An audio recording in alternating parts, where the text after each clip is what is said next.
I stayed awake last night, 'cause I couldn't close my eyes and see you another night. I drove myself crazy thinking you'd take my wildest dreams and tear them all to the ground. So I tried to create a decoy world for you to destroy in my mind. You could stay and believe you're tearing me apart while I'm coming to life, while I'm coming to life.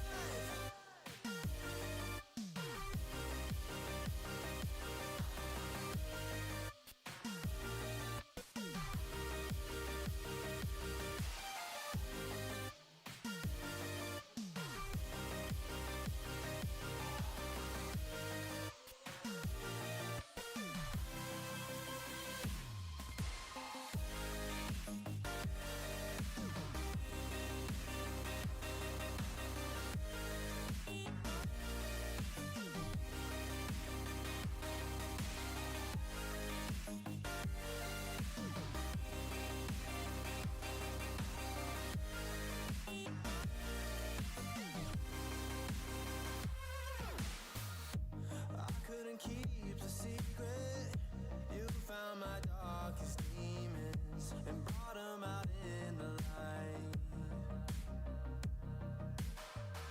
So I ran to all the preachers, despite having every reason to shut down and mobilize. So I prayed to the gods for one last saving grace against all odds. And I built an escape using all my energy just to come back to life, back to life.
Lost my mind.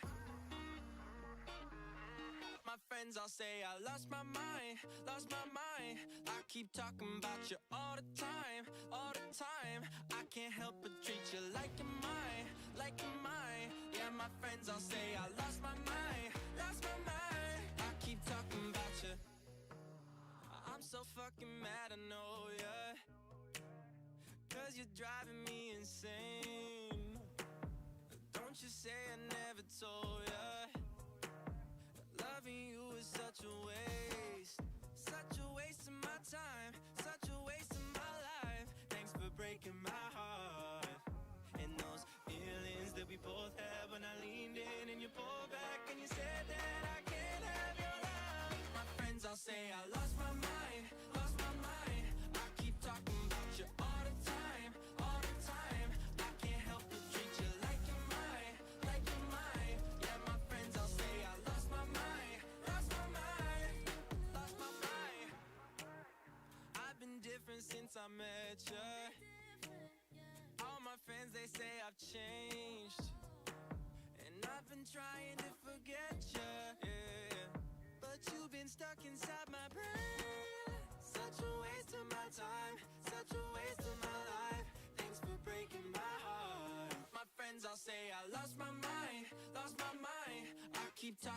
about you all the time, all the time.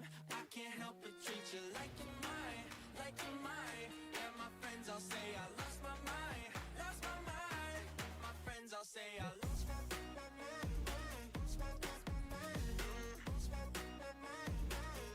Yeah, my friends all say I lost my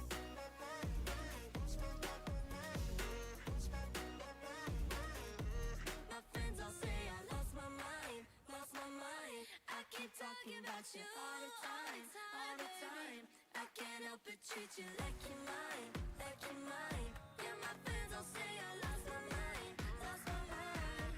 My friends all say I lost my mind, lost my mind. I keep talking about you all the time, all the time. I can't help but treat you like you're mine, like you're mine. Yeah, my friends all say I lost my mind, lost my mind. My friends all say I lost.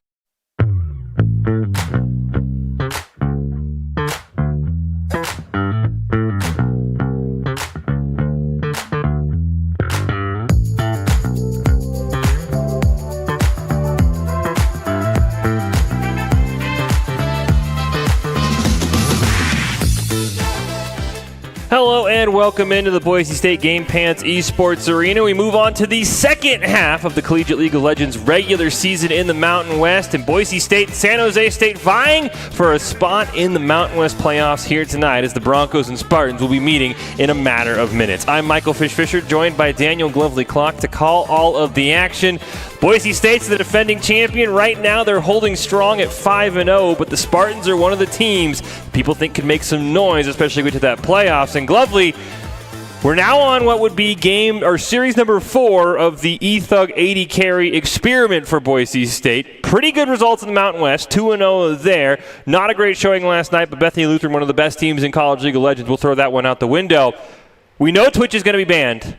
We've seen him on Kog'Maw, we've seen him on Vayne, we've seen him on Kaisa. What do you want to see E-Thug on tonight if he's still 80 carrying? I mean, if we're looking at the kind of champions he likes to play, he wants to be aggressive, he wants to be a hyper carry for his team, he wants to be in your face. So to me, that starts speaking to champions who have that hyper carry status. Yep. I think Jinx would be an excellent choice, especially with some of the recent changes to her kit. I think Sivir's really great if you want to run down people with that ultimate. Really good choice. If we're talking hyper carries, we can always bring that Kog'Maw back. But there's other hyper carries who are also great. I think Tristana's good. Lucian. You've got a very wide champion pool potential there. Yeah, I mean, I think also if you ever think of, 80 carries, we always say in Docs Key of the game, E-Thug smash. I mean, Draven's got to be up there as well. It's just one of those who's going to just put out an insane amount of damage. Now let's go to the other side of the map. Let's go to the top lane. What do you think for Goblin? I mean, we've seen some Gnar, we've seen some Shen. His goal has clearly been to stand united right on top of E-Thug and protect him at all costs. If Shen gets taken away, if teams catch on to that, what do you think Goblin can play to be safe in the top lane and still have that role of protect the E-Thug in the late game? I mean, there's definitely a lot of tanks available. Sion, Maokai, both of them excellent champions that he has played before. But if you really want to continue onward, you can do what Red Hots was doing, go with the Ornn, try the Malphite, for example. All of them really great tanky champions that can be that front line. Part of me is very curious to see if he might try playing a ranged top laner. And while I think playing into a ranged top laner feels like the worst experience in the world, it does give you the opportunity to carry through that lane. Yeah, I mean, we've seen him on that Gnar. That would be something to keep in mind. It does look like for San Jose State that their top laner is a bit more of that carry role. Looked like a lot of Camille this season and last season, so something to keep an eye on if maybe the Spartans try and focus around that top lane. As we see here, 4C LoL, 376 schools, 11 Mountain West teams, 10-game regular season round robin. We are on to game number 6. The Broncos sitting at 5-0, the Spartans sitting at 3-2. Top 4 teams will advance to the Mountain West playoffs, where the winner of the Mountain West and then the runner-up will advance to the CLOL playoffs in early March. In the fall, did a little bit of a different format. Same end result. It was Boise State and Nevada that advanced out of the Mountain West. We take a look at our standings here. The Broncos all alone at 5-0. Colorado State and Nevada right behind them. Boise State and the Wolfpack will meet next week. Right now it's the Broncos and the Spartans. San Jose State trying to hold on to that 4 spot, Glovely. And there's a lot of competition for that 4 spot. Looks like the top 3 teams have kind of separated themselves, but 4 through 6 are all within a game of each other. Definitely, and it's so hard sometimes to see how close you are and to know that there's so many other people. The Broncos are lucky to have broken away as far as they did. It is a proof of their skill, of course, but it gives you a much better mindset, a lot less pressure on you to be able to put out those victories in your next game. And there's some teams in that 5 through 7 range that have given Boise State fits. Both Wyoming and Hawaii took Boise State 2-3 games in this best of 3. We'll see if San Jose State can do that, because the Spartans would love to get a win, not only knock Boise State down as the last team that's undefeated, and also leave their mark on the rest of Mountain West that they can take down Boise State, but to give themselves some breathing room. We see the rosters here: Red Hots, Ethug, Ascent, Goblin, and Dean for Boise State, Seal, Saigar, Sunleaf, TT, and Half Moon for San Jose State. And I think, Glovely, we're going to see a lot of kills in this game, and a lot of them are going to be assisted. Talking with one of the Boise State coaches before the match, the top 3 players in assists in the Mountain West are all in this game: Half Moon, Dean, and Red Hots. And then the top 2 killers are also in it as well, with Ethug and TT. So I think we're going to see a lot of kills, and they're usually not going to be solo kills in a game like this. I mean, when we look at the teams and how they play, these are very aggressive teams. They are very much looking to these big engagement plays on top of each other. Again, I think there's going to be a lot of focus around team fights, around objectives. We've seen Boise State really favors that kind of play style. Not that they haven't pulled out more of a pick play style before. And I think the one thing that I'm really going to be watching for, we'll go back to Season 1, Glovely, between Half Moon and Dean, the supports. Half Moon has placed 1 more ward in Mountain West play than Dean has. Oh my goodness, there's a huge vision advantage there. That 1 whole ward makes it. No, it's okay. They are still very close to each other in terms of ward opportunities. We are now into the draft phase. We can see Twitch and Rumble, of course, taken away. Not a big surprise. Camille, of course, a strong top laner. And Rek'Sai, little bit of a surprise, but more of a targeted ban there. Hecarim going to be taken away.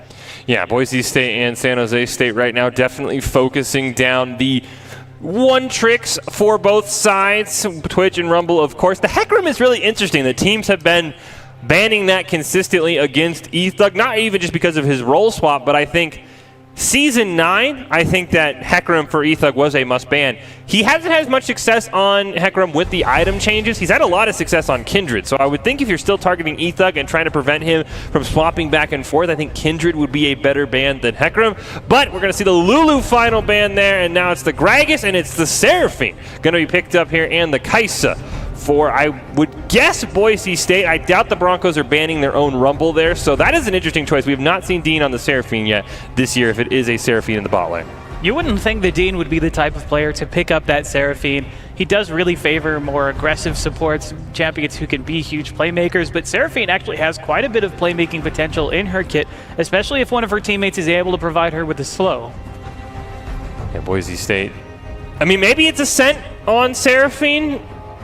I don't know if he's found that second champion yet in this season like he kind of had last year, where he had the Azir, he had the Zoe. So maybe it's Seraphine in the mid, where she was quote-unquote designed to be played, but we'll have to see. It is Boise State in the red, San Jose State in the blue. Gragas is interesting because he can flex anywhere, and then Misfortune, seeing some life in pro play, going to make her way down, and that's what the Spartans want to pick up here. Definitely. And Misfortune is a very strong champion. Interesting that they went for the Misfortune as opposed to something like, say, a Jhin. And also, Misfortune doesn't have a lot of great synergy with Gragas because of that. Now, Nami, on the other hand, has fantastic synergy with that Misfortune, so a great champion to have there in the bottom lane. I think the one thing with Jhin that would be very worrisome, if it is Ethug 80 carrying, which we still don't know, we're kind of believing that would be the case. You want to have an 80 carry that has some escapability, because we've seen Ethug is going to run you down. He's going to try and 1v1 you, and Jhin with the 4-shot mechanism, if you're caught reloading, Ethug's going to smell blood in the water, even if he's just jungling. So I like the Misfortune pick to try and stay away from Ethug. And there's that Galio, so Boise State has the ability to kind of support or mid on either of their first two of their first 3 picks. To be honest, at this point, I wouldn't be surprised if Boise State tried to take that Galio even into the top lane. Not because I think it would be a strong pick, although it might be into that Gragas in particular. But just because Boise State has been willing to flex that champion across the map, and it's been so instrumental to a lot of their strategies. Yeah, Boise State definitely We know they probably need a jungle. I do like the point you make about Galio going up in the top lane against Gragas, if that is where Gragas is going. So both teams here in the second round of bans going to be maybe kind of taking a stab at things. There's the Shen taken away that we've talked about. Very instrumental in the Boise State comp of just trying to get that stand united onto Ethug. So Goblin might have to look elsewhere. Maybe that's where that Galio could come to play if they do ban out Red Hot or Goblin in the top lane. There's the Malphite for Boise State. That's definitely an interesting ban. Definitely. Malphite is it's possible that they're looking into some sort of specific pick into that top lane. Maybe they don't want to have to deal with a huge ultimate. It could just be that whatever they're going to pick for their top lane, the Malphite is a very effective matchup into, and they just want to make sure they can win the game. Yeah, I mean, the Malphite definitely would have a really good engage tool onto Boise State, because I definitely think the name of the game for this comp that Boise State's been running this week is finding a way onto Ethug. There's the Kindred ban from San Jose State, so they're going to make sure they didn't leave that up. So very interesting for San Jose State with 3 bans targeted at Ethug, couple in the jungle, 1 in the bot lane role, and for all we know, he could have already locked in the Kaisa, and there's that Udyr, which we saw Red Hots play last night. So definitely still leaning towards potentially Ethug in that ADC role here for this game. It could still be Red Hots. We have seen Goblin on the Kaisa, and we also have seen Ethug play that Udyr in the jungle, although he had a much more aggressive take onto it than Red Hots did. I mean, yeah, Udyr's really just like a point-and-click stun bot right now in his current iteration. It's fitting. A very effective one. Yeah, it is fitting that the default picture is his bear stance, because that is what he's going to be in a majority of the time. The Jarvan 4 picked up there, very good jungler. Probably means that Gragas is going to be up in that top lane. So we'll see what Boise State wants to do with their last pick, as well as what San Jose State wants to do. It's the Orianna. And now for Boise State, we get to learn where that Seraphine, where that Galio are going to be going here with their final pick. I will say that right now the Spartans have a very good team in terms of synergy. It is going to be the Gnar for that final pickup. But one really dangerous thing they have to watch out for is that Gragas ultimate. All of their team members like to group up enemies together for that bullet time for Misfortune, but Gragas can really split that apart if he throws his explosive cask at the wrong moment. I think the Gnar probably is the giveaway that it's going to be Goblin in the top lane. We talked about the pseudo 80 carry role that Gnar can provide. You even mentioned putting a ranged champion up in the top lane to give Goblin that sort of familiarity, but we'll have to see when we get in. Now that the drafts are wrapped up, we still don't quite know where Seraphine or Galio's going, so I'll leave that up to your imagination, Glovely, but who do you think has the advantage here going into game number 1? Looking at the champions that they've selected, I kind of like what Boise State has got going. Maybe they don't have necessarily as huge of an engage as they normally have, but they do still have a lot of engagement tools, a lot of ability to jump on top of their opponents and pick their fights where they want. On the other side, there's this huge wombo combo potential that Boise State does need to watch out for. But they've also broken it up a little bit because of that Gragas. He's not going to be able to use that explosive cask in those fights. Yeah, I do think the one thing that's going to be the determining factor for me is where that Galio is going as we get ready for game number 1 between San Jose State and Boise State here in CLOL game number 6, I should say, for both of these teams. So we're entering that second half stretch where you want to make sure you make a good push to finish in the top 4 and make the playoffs, because my one concern for Boise State would be if it is Galio in the mid lane, there is a lot of pressure on Ethug to be the guy to provide the damage. Yes, you can build damage Gnar, but he is sort of that middle ground of he's going to put out some damage, but you usually end up building tanky after the first item. So that would be my one concern, is that there only might be one damage source for Boise State, and if Ethug doesn't pop off, the Broncos might have to be worried. That is true. I do think that Seraphine and Udyr have some decent damage, especially if they choose to build into that, but I don't think that likely, and that means that Boise State could be running in this hyper carry situation. And when we've seen Boise State run compositions like that in the past, usually revolving around something like a Twitch, the Kaisa, of course, is capable of doing it. But the downsides to that is that they don't have as much damage. They're so focused on utility and tank stats, and historically, Boise State not really successful in those comps.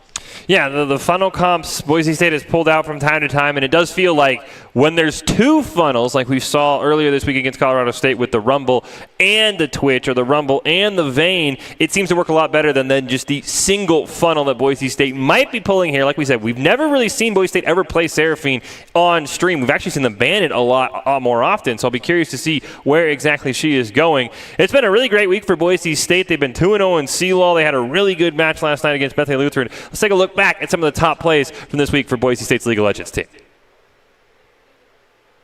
as well. So a very, very interesting choice here by Boise State. We'll see how it all shapes up. Colorado State and Boise State, the Broncos, the defending CLOL champions. Rudy going to try and run away. Biggest snowball ever. Is going to knock him up in the air. Geechee and DJ Kush trying to get away from Red Hots, who's trying to keep as many roots on them as possible. Boise State's going to flash in. They're going to take down one. Can they get DJ Kush? Going to try and dash away to safety. Ascent is overheated, but he's going to have to be careful with tower aggro. E-Thug makes him go pop, and Boise State's on that top inhibitor turret. And a lot of that was... Nice tumble there. E-Thug trying to stay alive. There's a taunt and a knock from the snowball, and that is a dead Renekton. And DJ Kush now caught out all alone. Kapari's jumped back into the fight. Ascent's going to make it pay once again. They do take down Dean, but it is going to be enough besides a blip for Colorado State. They will lose DJ Kush as well. It is a 4-for-1 as Rudy... or no, they have no vision. Nice knock out of the wall for Rudy, gets a giant stun. Red Hot's gonna pick up the dragon. Now they're gonna take down Rudy as well. DJ Kush dropping low. E-Thug's gonna get one as well. And there's another one for Boise State. The teleport from Kapari way too late. It's a double kill. Going to do a lot of damage thanks to that Divine Sunderer, but now going to be caught out by other members of Boise State. There's the equalizer. Ascent godlike now, 8-1 and 3. Yeah, great job by Goblin, kind of baiting Rudy. The one you don't attack is probably going to rip your team apart.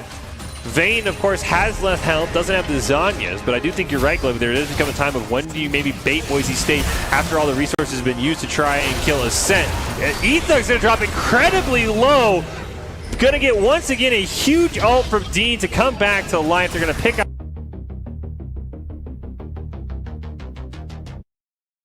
This comp made its debut, Glovely, with E-Thug just going wild and basically got one game on the Twitch, and then everyone's like, okay, now we have to permanently ban Twitch, not just because he plays it in the jungle, but because he plays it in the bot lane. And back on the Kaisa, definitely the strongest AD carry.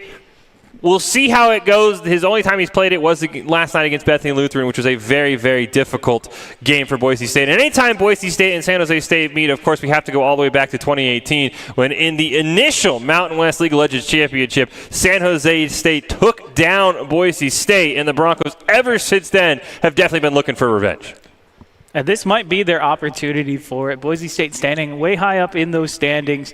And, of course, being able to take these wins off of the Spartans will push them that further away from Boise State as we get closer to the playoffs. Yeah, it seems like there's so many teams in the Mountain West who we have the video footage of them taking down Boise State. Of course, Nevada. Of course, Colorado State's come in here. And Boise State, the last 2 semesters, has definitely taken that personal. They won the Mountain West going away in the fall. It was a lot more shorter. It was just a one-time double elimination tournament. Boise State ended up taking down Nevada. Now we've got our 10-game regular season, and Boise State's been challenged by a couple of teams. But so far, when it comes to the top of the top, Boise State 2-0'd Colorado State, and we'll see if they can do the same thing against San Jose State. And maybe when the lights are on, Boise State plays at their best. Definitely. I'm really excited to see what we're going into in this game. Up ahead, Boise State up against the Spartans here. And looking at some of the champions, one thing I wanted to highlight while we still have the opportunity to do so is that Gnar. Now, normally, of course, we talked about how the Gnar is sort of pulling from that AD carry background, but also Gnar has one particularly interesting interaction with the opposing team. There used to be this time where you'd run something called a Narvin, where you'd run Gnar and Jarvan on the same team and use those ultimates together to get big stuns in the middle of the lane. So if you do throw in that Jarvan if you don't throw it in at the right place, you could be giving Goblin the opportunity to make a huge play for his team. Yeah, and with Nar's ability to just leap in, he's not going to have to use the flash. So yeah, almost something that San Jose State's got to watch out for. It was great for you to bring that one up, Club. I wouldn't have even thought about that. But yeah, the terrain creation from Jarvan, something we got to keep an eye on. Doc's keys to the game in League of Legends: focus on a strong comp, play to our win condition, focus on what we've learned, and E-Thug smash. We'll have to see if it truly is E-Thug on the Kai'Sa, which we are currently led to believe. But who knows? Boise State has fooled us more than once. It's all brought to you by Count, whose Identity Trust Global Network delivers real-time fraud prevention, account protection, and enables a personalized customer experience for more than 9,000 leading brands and payment providers. If you want to stay safe online, go check them out at count.com, KOUNT.com, as we get ready to go into game number 1 here between Boise State and San Jose State. Both teams vying to be in that top 4 and make the playoffs in the Mountain West here in LoL. It's going to be really interesting to see how Boise State's comp lines up, because we're going to see Seraphine for the first time regardless of role. We know what the Galio wants, a new hero's entrance on top of somebody.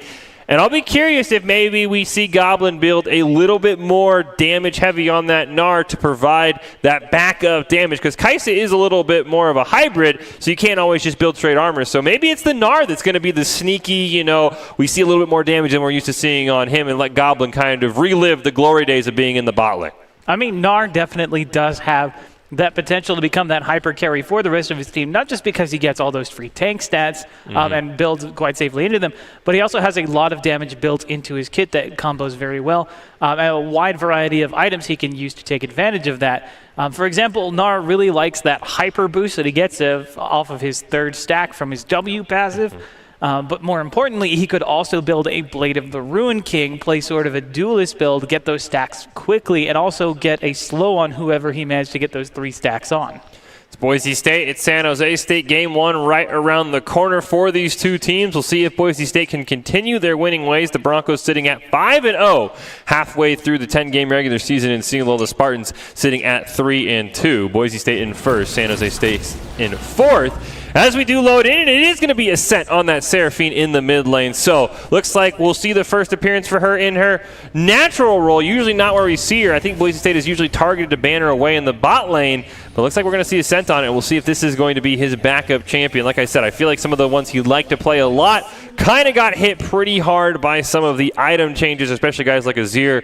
And so we'll see if maybe Seraphine's going to pop up as the backup every time Rumble's been banned away.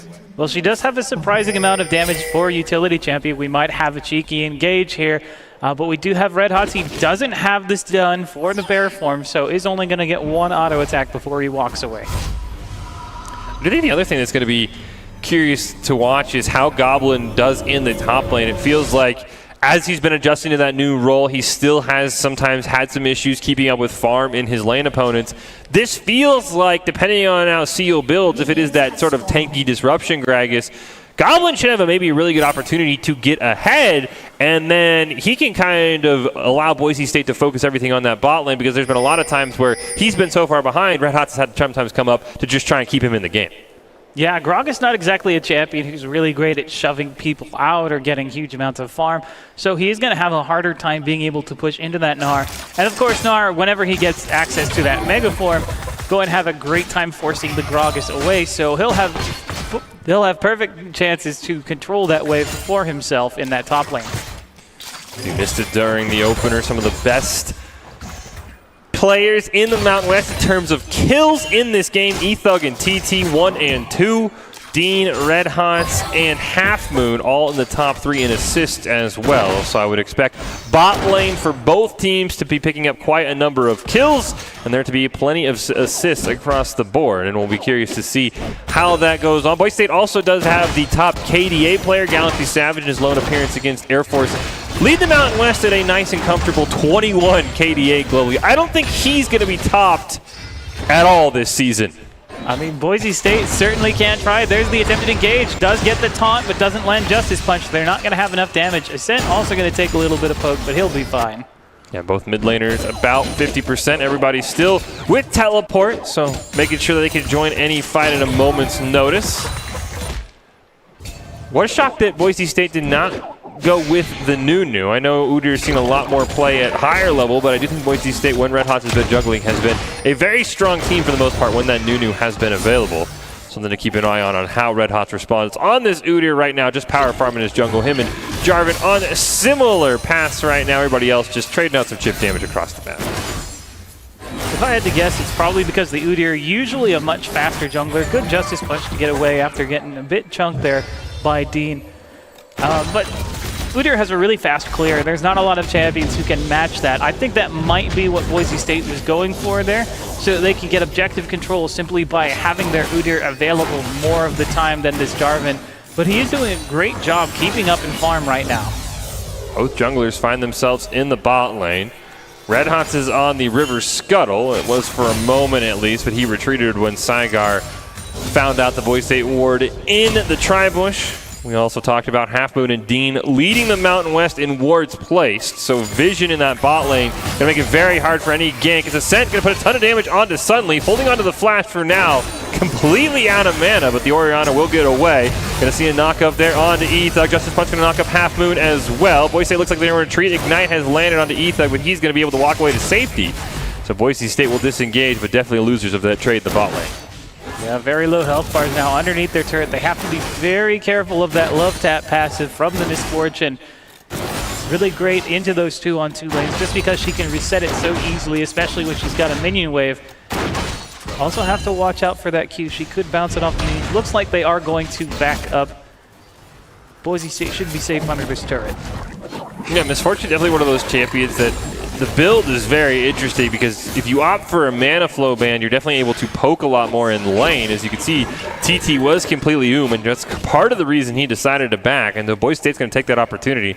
They're going to shove that wave all the way into the Spartans' tower and force them to miss at least one wave. Now they will back up and back. So we see Red Hot's going for a gank. Seal just going to flash away, does not want to mess with that at all. Red Hot's going to rock right into Saigar.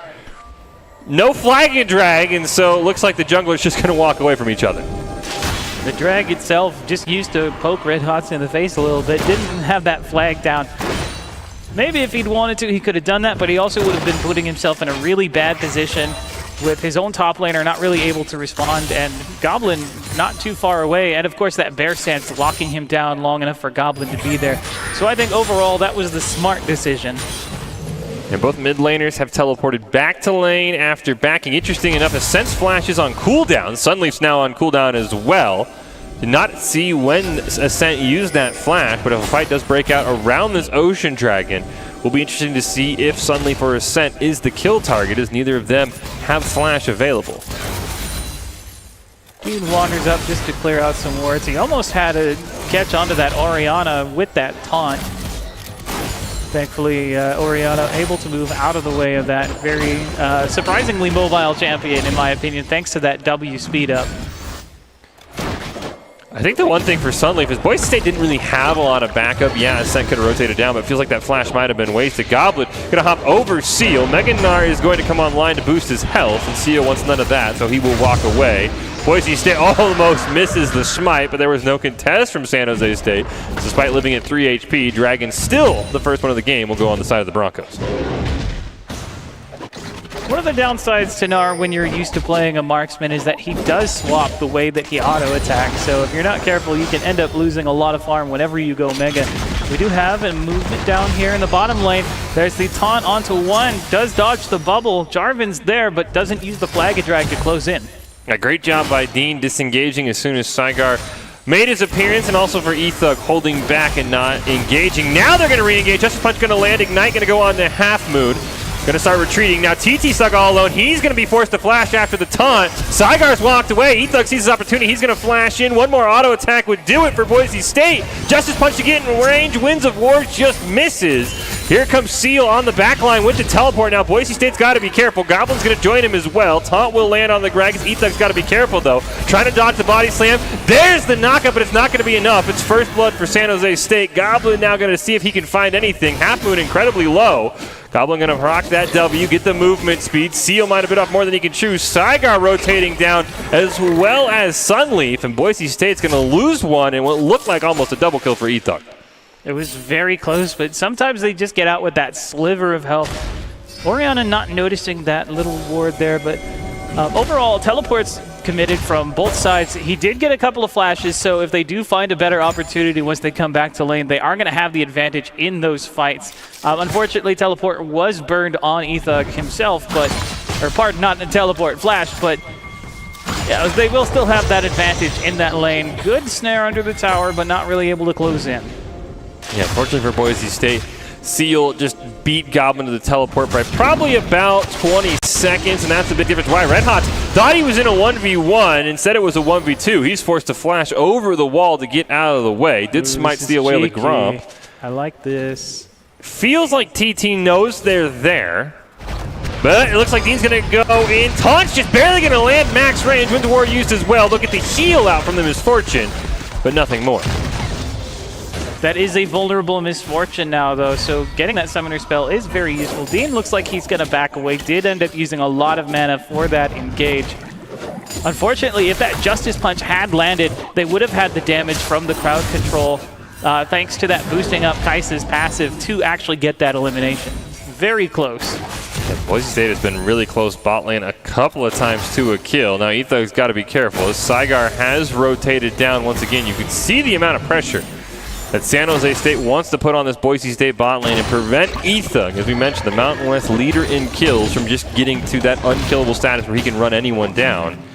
We do look at the CS. Boise State very far ahead in the top lane, which I'm sure is a nice confidence booster for Goblin. He's usually been on the losing end of that CS, but we're going to go back down to the bot lane. Once again, Justice Punch going to land taunt onto Saigar as well. Red Hot's going to stun him up, and Boise State's going to pick up the first kill. Hero's Entrance used onto Ethug to give him the shield from Dean. Now a great stun onto TT there. Ethug's going to ult in. He'll pick up one more. Sunleaf now rotating down. Shockwave available, and it's just going to make Boise State retreat, and the Broncos now going to go 2 for 0 in the bot lane.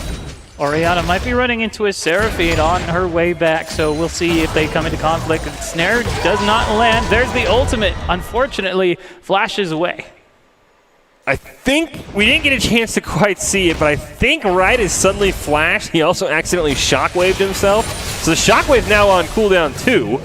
As we see Boise State's going to retreat. As we get a look at this replay, just a great job by Red Hots and Dean preventing Saigar from going anywhere, using that flag and drag to escape. And then there's the whole reason you play Udyr. The point and click stun right on the TT's face. There's not much you can go. Got another one onto Half Moon, but wasn't able to find anything. Does look like there's more action live in the bot lane. As Dean and Ethug are low. Here comes Red Hot. Just a punch going to miss, but the taunt will land. Winds of War plus a stun. TT dropping low. Ignite's going to finish him off. Red Hot picks up the kill. Meanwhile, Cataclysm in the mid lane. And Ascent will go down as Boise State and San Jose State both picking up kills across the map. Yeah, unfortunately, Flash was burned before that Cataclysm, so Ascent wasn't able to get out of it. So overall, good engage there in the mid lane, but bottom lane really playing up this Udyr. Are going to get caught by the bubble. Here's the teleport from the mid laner. It is going to be an elimination shut down onto Red Hots. Yeah, it was a great ult by Half Moon, and then the teleport from Sunleaf after getting the kill in the mid lane. You can see the pings going out. Dragon spawning here within 45 seconds. Seal already making sure he's down there for the fight. No teleport available for Goblin, and we'll see if Boise State wants to contest the Infernal Dragon or if they're just going to give it up. Ascent did teleport down, but they're not going to have Ethug. They're not going to have Goblin. And it looks like Boise State probably content on giving that one away. Red Hot's not there either, so it looks like they'll put some pressure on. Winds of War will go out. We'll see if the Smite's going to make sure it lands from Saigar. It will, but now Boise State wants to engage. Justice Punch will go off. Taunt's going to land just onto Saigar. Ascent nearly kills him. Boise State's got a retreat. Bullet time's going to be used there from TT. A huge snipe from Ethug. TT didn't block for his jungler. Now he's going to pay for it as well. Stun lands from Red Hots. It's a double kill for Ethug. Can he get one more stun? Doesn't look like his cooldowns are going to agree with him, but Half Moon's out of mana. Under the turret, Boise State's going to dive. It's a triple kill for Ethug. You can have the dragon. Boise State's going to take everything else. Seal's going to get stunned as Goblin's rotated all the way down. Shockwave's going to trap Red Hots in, so Boise State will lose one. Goblin trying to get away. Sunleaf out of mana. Ethug's going to come right back in. It's a double kill for Seal, but they've got to be careful. Hero's Entrance going to be used. It's one more for Ethug. Can he get the unofficial pentakill? Seal's trying to retreat under tower. The minions there for now. Dean looks like he's going to take it with Winds at War, but Boise State just has to be careful. They don't want to give everything right back. And they're going to retreat. Seal's going to body slam over the wall. Lands a stun up onto Ethug. It's another shutdown for the Gragas. Dean's going to use the Justice Punch, but San Jose State quick to respond with a short death timer as it's Seal who picks up the unofficial pentakill, and Boise State's got to retreat. Good job by Boise State, get all that gold onto Ethug, but unfortunately really overcommitting there, so sure of their victory. But I'd also like to give credit to Red Hots for being able to set up so many of those eliminations for his team, really going berserk. Yeah, I guess the good news for Boise State is there's a lot of gold on that Gragas, and he's definitely not building full damage, so it's just going to be kind of an annoying meat shield to get in the way.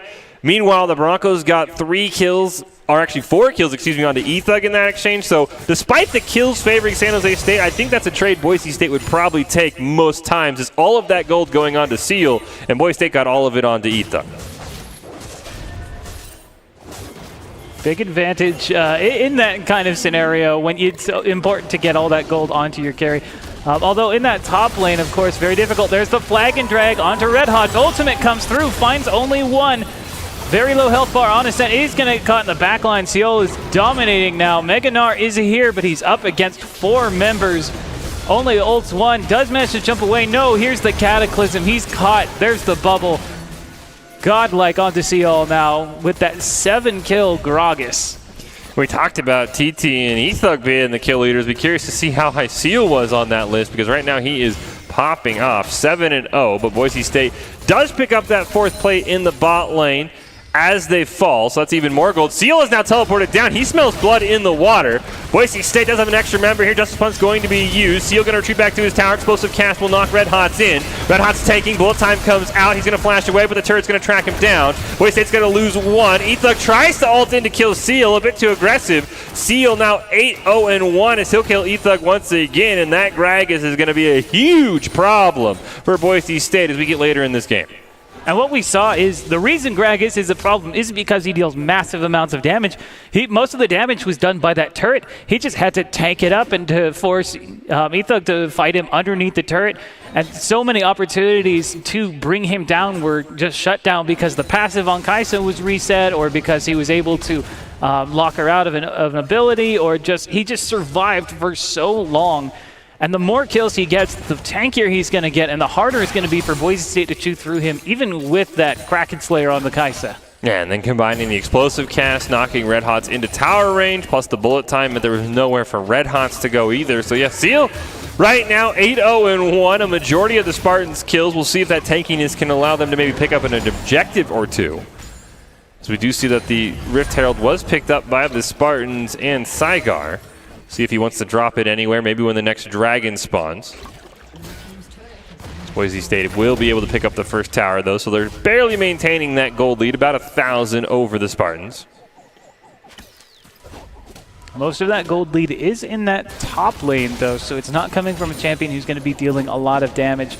Kaisa going to hit that breaking point much, much faster. Good attempt at engage, but the body slam doesn't quite connect. Goblin is able to stay safe here in this top lane. Yeah, Goblin's done a really good job of keeping himself alive, not making Seal get too fed in the laning phase. Unfortunately for him, it was just a great rotation, being ready for that dragon and finishing up the rest of Boise State that's put Seal in this position. We do see Red Hots trying to clear out some wards with dragon spawning in a minute. First mountain dragon of the game, so it will be a mountain soul, which would just make that Gragas even more unkillable. Each one San Jose State picks up. So it looks like everybody wants to make sure they're ready for this third dragon. And that dragon is going to be so important for both sides.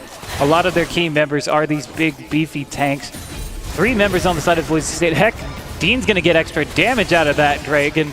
Doesn't land the taunt. Rift Herald dropped in the middle lane to force Boise State to choose. There's the ultimate. Does find the Gragas, but he's the tankiest member. Tidal Wave comes through. There's the Cataclysm. Hero's Entrance dropped. Ethug picks up TT, but such low health bars. Shut down onto that Gragas. That's huge for Red Hots. They do continue the fight. Meganar is here. And now Boise State is going to win this fight. Dragon's available. And they're going to be able to get that Rift Herald off their base quickly. I think my favorite part of that whole fight is San Jose State lands a 3-man Cataclysm, and 90% of the time you're like, okay, that's a one fight because the AD carry is going to be in that clump. Except somehow Ethug's on the back line playing Kaisa, one-shotting the enemy AD carry and nearly taking down Sunleaf. As we get a look at the replay, huge 3-man Cataclysm, except where's Ethug? He's on the backline shutting down TT, and nobody's paying attention for San Jose State, and that is the one thing that I think Boise State with this comp is going to have going for them is no one is going to expect the 80 carry to go out and try and solo the enemy backline like Ethug does, and that's a big reason why Boise State was successful in that fight is because TT just died during the bullet storm. Yeah, on top of that, while that was all happening, sure, you've got multiple members in that Cataclysm, but you're trapped in there with the Mega Gnar, and then there's the Galio using his ultimate, and you can't escape now because you're trapped inside your own Cataclysm, so you're getting knocked up, you're getting stunned against the wall. What are you going to do in that scenario? So Boise State just has their tanks, uses the crowd control, uses Jarvan's own Cataclysm against him to win that fight. Yeah, this is the one reason why I do think, despite his popularity, Jhin is not something you're going to want to play into Boise State, because a Jhin without an ammo, he's going to be a sitting duck, as Dean and Ethug thought they had something cheeky up their sleeve. They're going to get caught out there by the scanner. So they'll just get a poke to the face, and everyone will retreat, and we're going to set up around this Baron, spawning in a minute and a half. Oh no, I got lightly poked in the face as a Galio. What am I ever to do? Dean not too worried. Boise State trying to kill Seal once again. They already got the shutdown. Red Hots comes flying in. Gonna land the Chilling Smite. There's the Bear stun as well. Slow from Ascent. Explosive Cast gonna be used to try and create some distance. The ult will land. Gonna charm him up. Boise State, though, just not gonna have enough damage to take down that Gragas. All of those resources committed just to get him to 10%. The rest of San Jose State will rotate over. And Boise State blows a lot for nothing. An unfortunate scenario there. We do see the flag and drag over the wall. Not going to have that available for a few seconds here. Looks like Boise State is just going to use this moment to seal away this blue buff. This Gragas incredibly tanky. It is amazing he even fell in that last fight. But that gold did go over to Red Hots, who is now on his second item. Reason he's moving so fast, as you can see, is that he's going for a tank build. He's picked up that Hex Tech Chem Tank, I believe is what it's called, for that extra move speed. And of course, Dead Man's Plate, one of my favorite items in the game because of the move speed it gets you. Uh-oh, Ethug caught in a bad position. Shockwave does land. There's the taunt, but no, Shutdown is going to go in. Flash away from the taunt. Here's the Tidal Wave. Finds no one. Dean is going to escape with his life. Oh, never mind. I spoke too soon. Justice Plunge is blocked by a great flash. He's going to go down. Sunleaf going to pick up that elimination. You see the Baron pings immediately coming out for San Jose State. It was a great command Shockwave to catch Ethug off guard and be able to burst him down before he could retreat. Sunleaf did flash away from the taunt, and then it was a great flash body slam by Seal to block the Justice Punch.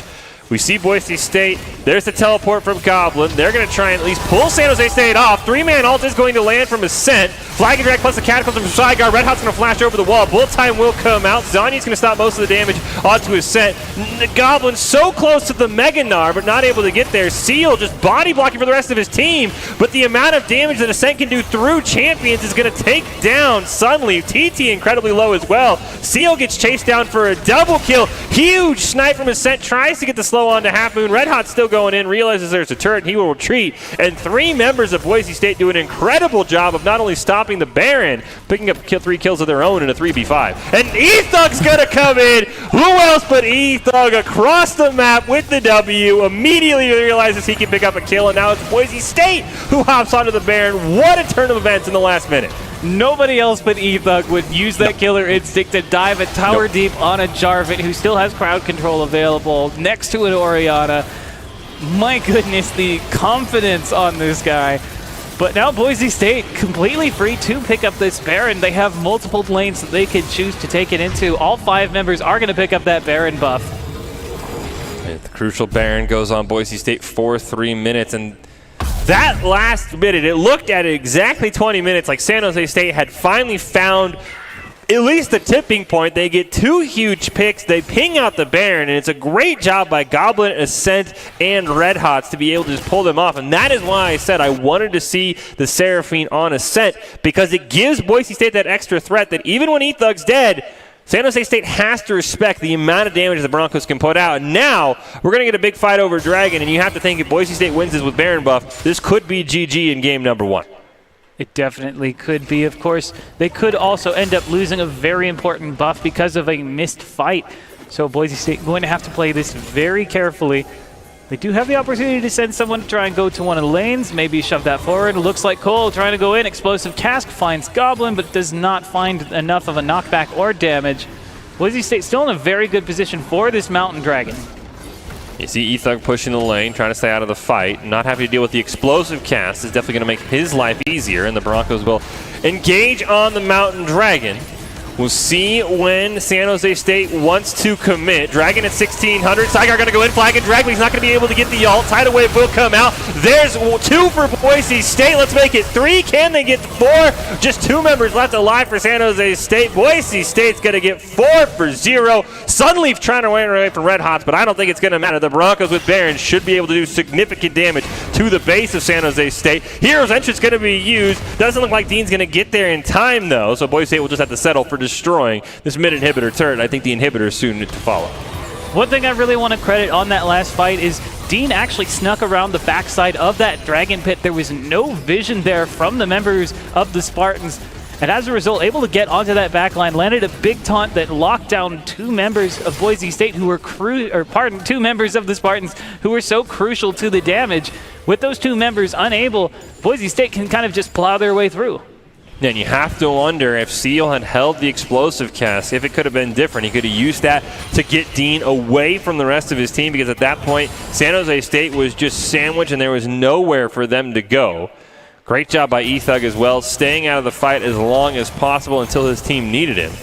And that's exactly how he needs to play those fights on the AD carry. It's not the Kindred where he can flash in the backline and then Lambs respite himself to safety. As Dean taking a lot of tower damage. That passive magic shield will not work against towers, but he's able to survive. Yeah, thankfully he does have the shield from his first another tower down for Boise State. 6 towers to 0. The Broncos have not lost a single tower this game. That's incredible to see. Even though the eliminations are so close, Boise State's gold lead almost entirely from the Dragons and from the towers that they have. Now you can also see every lane holding a significant CS lead, at least 20 across the board. Also helping to pad that gold lead just a little bit. And as you mentioned, Glovely, despite the kills being so close, it's a 10K gold lead for Boise State. And San Jose State does have a lot of shutdowns on the board. One on Red Hots, Ascent, and Ethug. So definitely a way for them to get back into the game, but you have to wonder if they're going to be able to find a way to get a pick onto Ethug with how aggressive he is. And he usually is on the back line and nobody even knows. They're thinking about engaging. It looks like they're not going to get enough movement speed. They're just going to retreat. When you look at their team, they do have some great engaging tools, but a lot of them are very high committal. Either you're putting one member in the center of the enemy team, or you're putting a very important team fighting ult on a long cooldown. Decent chunk of damage on to TT there. Ethug holding up his end of the bargain as the kill leader in the Mountain West with 11. TT in second, not having his best game at 1, 5, and 6. We'll see if that can change. Is Ethug now going to kill her instinct right on to TT, force the flash away. Tidal Wave will come out. Hero's Entrance used as well. Huge shockwave going to drag Ethug right back into the bullet time. Cataclysm used as well, and Boise State's going to lose their AD carry. Goblin's going to teleport in.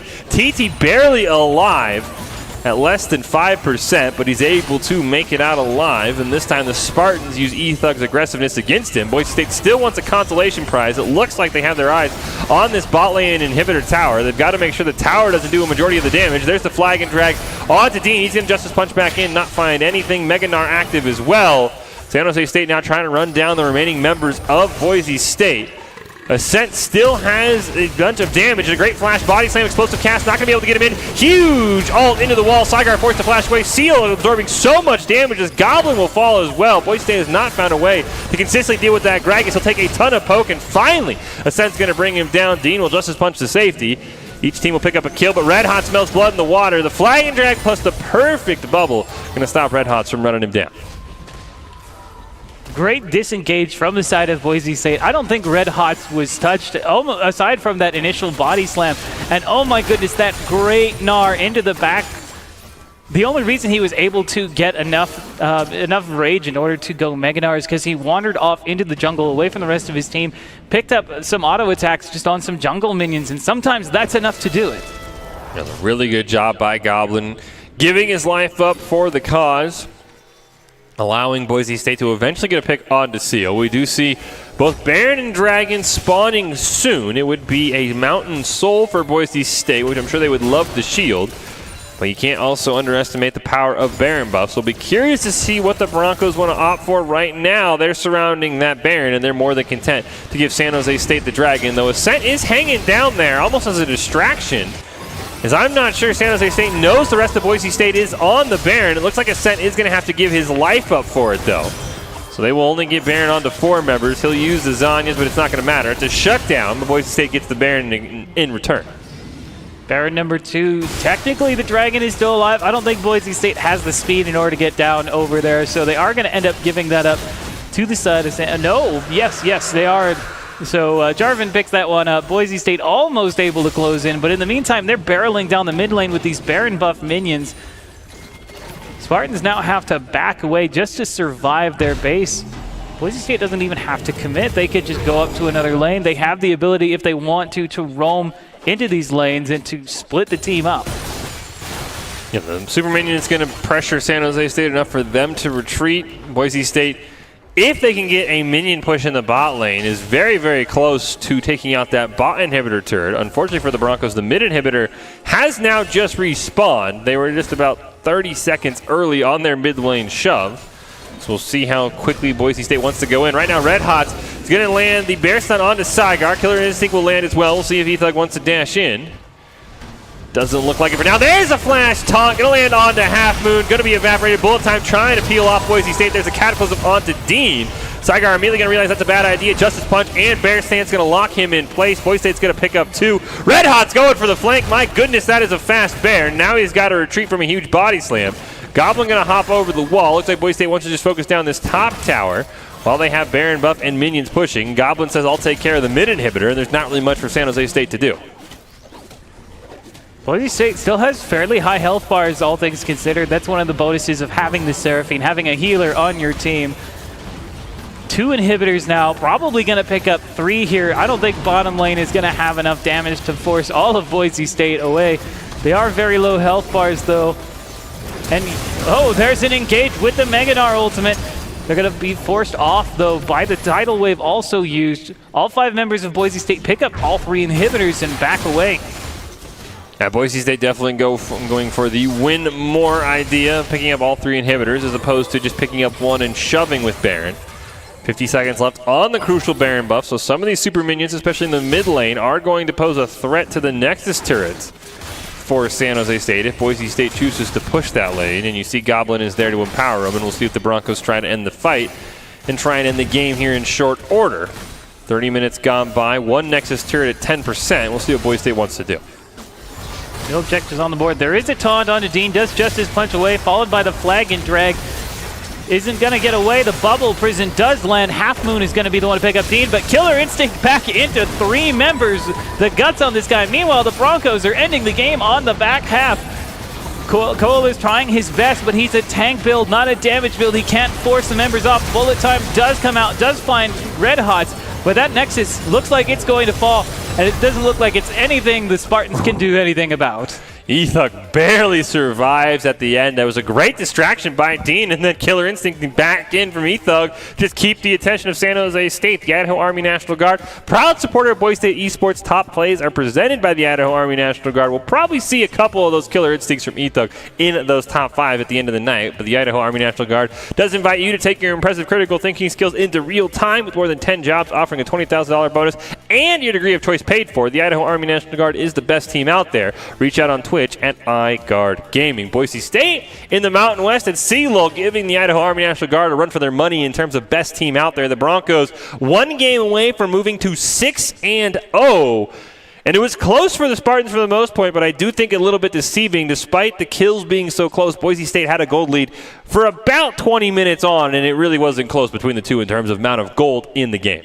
We did see a lot of opportunities where the Spartans could have potentially turned the entire game around, but Boise State was able to turn a lot of their big tools against them. You have the explosive cast. Well, that's going to shove us all out of the way of the rest of your follow-up. Oh, you're going to drop the Cataclysm. We're going to gnar you into it and then drop a Hero's Entrance on top of you. Oh, you want to stop us from getting your base? Well, I'm going to Killer Instinct into 3 people and go, hey, you paying attention to me? Yeah, the Kaisa would not shock me if it does get banned away here. Also Ascent, his first game on Seraphine, quite the showstopper there in his debut, but we're going to have to see what's around the corner in game number 2. We're going to take a short break. We'll be back. Can the Broncos finish off the series, or are we heading to game 3? Find out next after this break.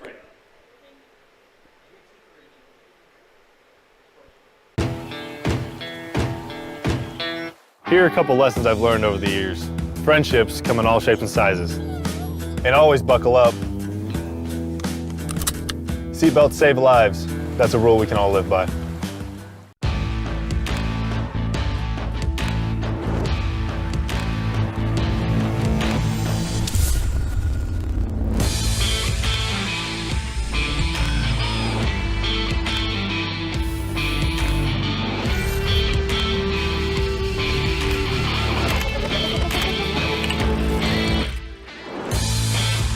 Legendary parts for legendary wins.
Visit NationalGuard.com to begin your Guard adventure.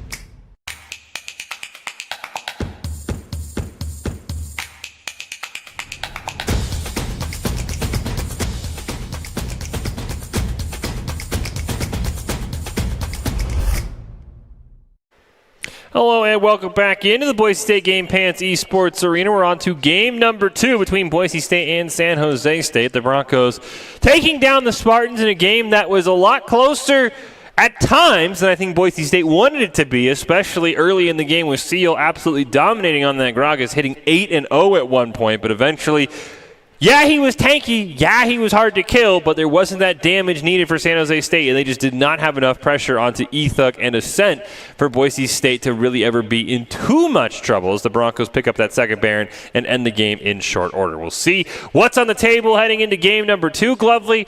And Boise State is really proving tricky with this new formation of being able to ban out, because the teams for now are still respecting that Ethug at any moment could change his mind and go back in the jungle, and we're seeing Kindred and Hecarim banned away when really he has no intention of playing those.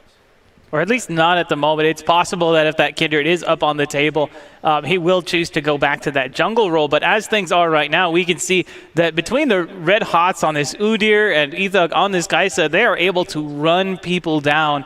Kaisa, I believe, picks up a quadra kill here, or unofficially at least, triple kill here. Extended team fight, I think, picks up one more, but overall, Boise State maybe overstayed here a little bit. Yeah, ended up taking down Sunleaf there. And this was the play. It was a great job by Ethug. He gets caught in the Cataclysm, immediately realizes he can Killer Instinct on the back line, and just eliminates TT. And you can see San Jose State, Sunleaf has to peel off. He will kill Ethug, but they'll actually trade out with the final rocket taking him down. And just the aggressiveness on Ethug is not something that I think many teams are used to seeing in the AD carry role. And then this was really what turned the fight. San Jose State ahead, had a chance at a Baron, but in a 5v3, Ascent, Red Hots, and Goblin do enough to allow Boise State not only time for Dean and Ethug to respawn, but also end up setting up Boise State with their first Baron of the game. And I think if San Jose State picks up this Baron, they probably either were still going or are close to winning. So it was a great play by the 3-man of Boise State and Goblin, Red Hots, and Ascent to be able to keep the Spartans off and and put Boise State officially in the driver's seat to stay. And in that scenario, I think what really made that fight work was the fact that Boise State was able to force the location of that fight where they wanted it. Yep. With all of the members of the Spartans grouped up together, it was so easy for Seraphine to land snares and stuns and charms and all of her damage on multiple members that had grouped up, funneled into that one corridor. Yeah, I mean, it is going to be interesting because I know Seraphine for Boise State has been a consistent ban target. Just the power she presents, especially in the bot lane, is absolutely incredible. But we're nearing the point that Twitch and Rumble are basically permabans for Boise State, and teams only have one ban left to play with in the first phase. So it is sort of interesting on who they want to make that third ban. Is it an OP champion, or is it a targeted ban like we've seen teams mainly targeting down that Hecarim? Is it in CLO, as we've talked about, 376 schools, 11 Mountain West teams. We are on to the second half of the 10-game round robin as Boise State's 5-0 in the first half. San Jose State is 3-2, and the Broncos looking to move to 6-0 and maintain their spot at the top of the standings, right ahead of Colorado State and Nevada, who are both sitting right now at 3-1. The Mountain West Conference winner of the 4-team playoff and the runner-up team will advance to the overall CLO playoff. So you know San Jose State is trying to maintain that spot in that top 4 and have a chance to make it to the playoffs in early March. But right now they've got to find a way to take down Boise State in Game 2 and force us to a Game 3. You see, look at the standings there. Boise State, Colorado State, Nevada, and San Jose State for now the top 4, but you can see San Diego State, Hawaii, Wyoming, and New Mexico all knocking on the door at 2-2 right behind the Spartans. And if they lose, they're in danger of losing that number 4 spot. And I don't know what game plan they're going to have going into this draft, Glovely, because there just feels like there are so many champions to ban out against Boise State. I mean, I don't think that what they were going for was necessarily the wrong idea. What I would have done is during the game, once they saw that the Gragas was starting to scale, I would have started building some AP items, something that Gragas can use to deal more damage for his team. It was great that he was able to survive so much damage. It was great that he had all of that crowd control. But when you are that far ahead of everyone else, you need to use that to snowball your game. I think the Gragas would have been a much bigger threat if they just picked up like a random death cap. Yeah, I mean, Gragas does feel like one of those champions in his current role that really misses Rod of Ages, the ability to get some of that passive tankiness with the HP, but also in the end throw on 100 ability power and have some of that extra damage. So I do think that missing the Rod of Ages probably is what kind of set San Jose State back. They full committed to the tank. And there were times where he still would do a lot of damage, and he would absorb tons of damage that Boise State was throwing at him. But as you mentioned, it just felt like maybe throw in a Rabadon's there when you're 8-0. Just have some of that sneaky damage. Don't just be an explosive cast bot and a body slam bot, and maybe that would turn things around. I'll be curious if Boise State takes away the Gragas, because I thought CO played it really, really well. And interesting enough, looking at his OPGG in his recent games, I would have expected something more aggressive. We've seen a lot of Camille both this year and last year. I know Boise State banned that away, but usually Camille players don't say, oh, Camille's banned, let me play something more tanky. I would have thought maybe Renekton or something would have come out. We are now getting into the draft phase. Rek'Sai immediately taken off the field. Boise State does not want to see that jungler. And of course, who's surprised? Rumble banned on the other side. That's one of the big advantages for Boise State, is that they could almost always expect that Rumble to be taken off the field. Camille is going to be banned for Boise State. Don't want to deal with that powerful top laner. Twitch, there we go. Another one, just respecting that Ethug has the potential to destroy a game. It is going to be that Gragas banned away. Probably a wise move to get that one off the table. Yeah, I'll be curious to see what CO wants to do in the top lane now that the Camille and the Gragas that he clearly is very talented on are taken away. The third ban for San Jose State is the one that is interesting to me. There's the Seraphine. We've seen teams, we saw last night twice from Bethany Lutheran and today in Game 1. Teams banning away Hecarim when, at least it appears for now, Ethug has no intention of returning to that jungle role. Even with Kindred up, it's going to be the first pick Udyr, and that to me thinks that Boise State's sticking with one of them Game 1. And that's going to be Red Hot's running around stunning everybody he sees on that Udyr. I mean, if it ain't broke, don't fix it. Kaisa is going to be stolen away, though, so they're going to have to find a different AD carry for Ethug to play on. We saw him play the Kog'Maw the other night. That is another option. We've seen him play Vayne before. And certainly we were talking about a lot of other AD carries that are still available that suit his style. Xin Zhao going to be the pickup on the other side, though.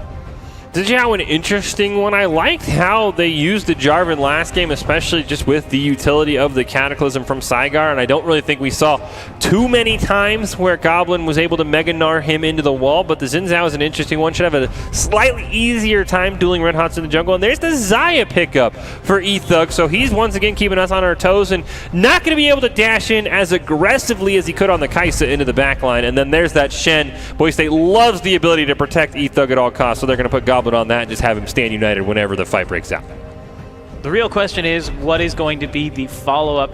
So usually whenever Xayah is locked in, a lot of teams will be like, oh, hey, Xayah's locked in. Rakan would be an easy one for the other team.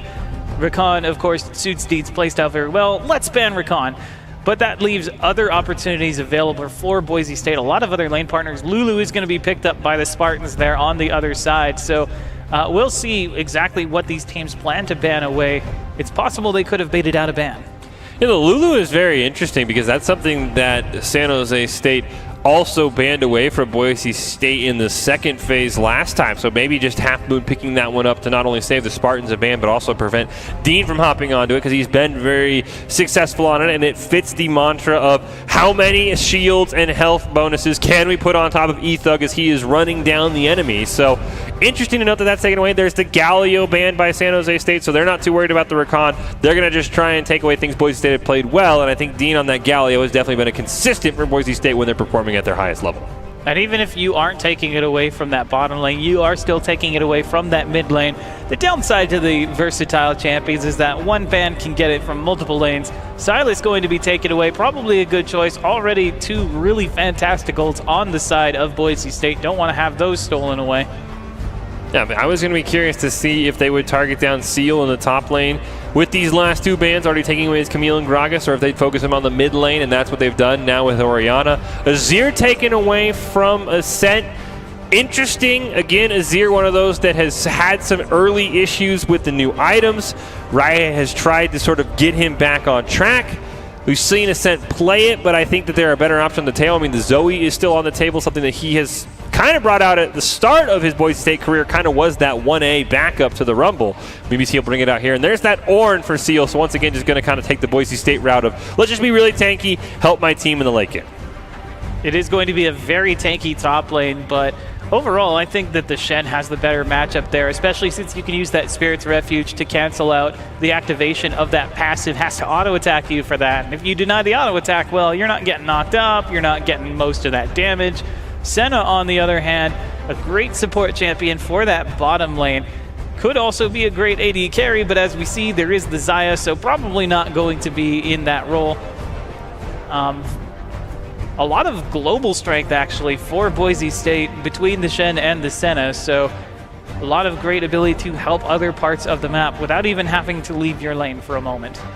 I'll be curious to see what their final pick is going to be. Of course, you can't bring in the Galio to really complete the global trifecta. You could potentially bring out the Pantheon, but it's actually going to be Syndra, which is something that I don't think we've seen Ascent play more than maybe once or twice. I know it was also in the repertoire of Sunleaf that he had played a couple of times. I think actually his most played champion this season. So maybe that's sort of, hey, I can play it well. I can also kind of get a third ban against Sunleaf, and we'll see what he's going to pick up. And he's going to pick up the Zoe that I was talking about. So very interesting matchup in the mid lane. And Boise State now has that secondary threat in Ascent on the Syndra that I definitely think makes the team go a little bit more efficiently than when it's just the funnel the Ethug comp. I mean, we have seen the Syndra be an incredibly dangerous champion, both on Ascent and otherwise. If she starts getting the orbs up on the field, one ultimate can spell doom for a player, and with no way to defend against it short of Azonius. Also has the knockback, so that's just even more way to create space for Ethug to get away from that Xin Zhao, to get away from that Ornn. So I'll be very curious to see how Boise State wants to handle this game. I mean, I think a lot of pressure is going to be around on Goblin and Red Hots to be that sort of mainline tank and also be able to protect Ethug. So we'll see how it works out as we get ready to go into Game 2. Let's take a look back, though, at some of the top plays from Game 1. A Boise State 30-minute victory where the Broncos really started to pull away in the last 10 minutes or so.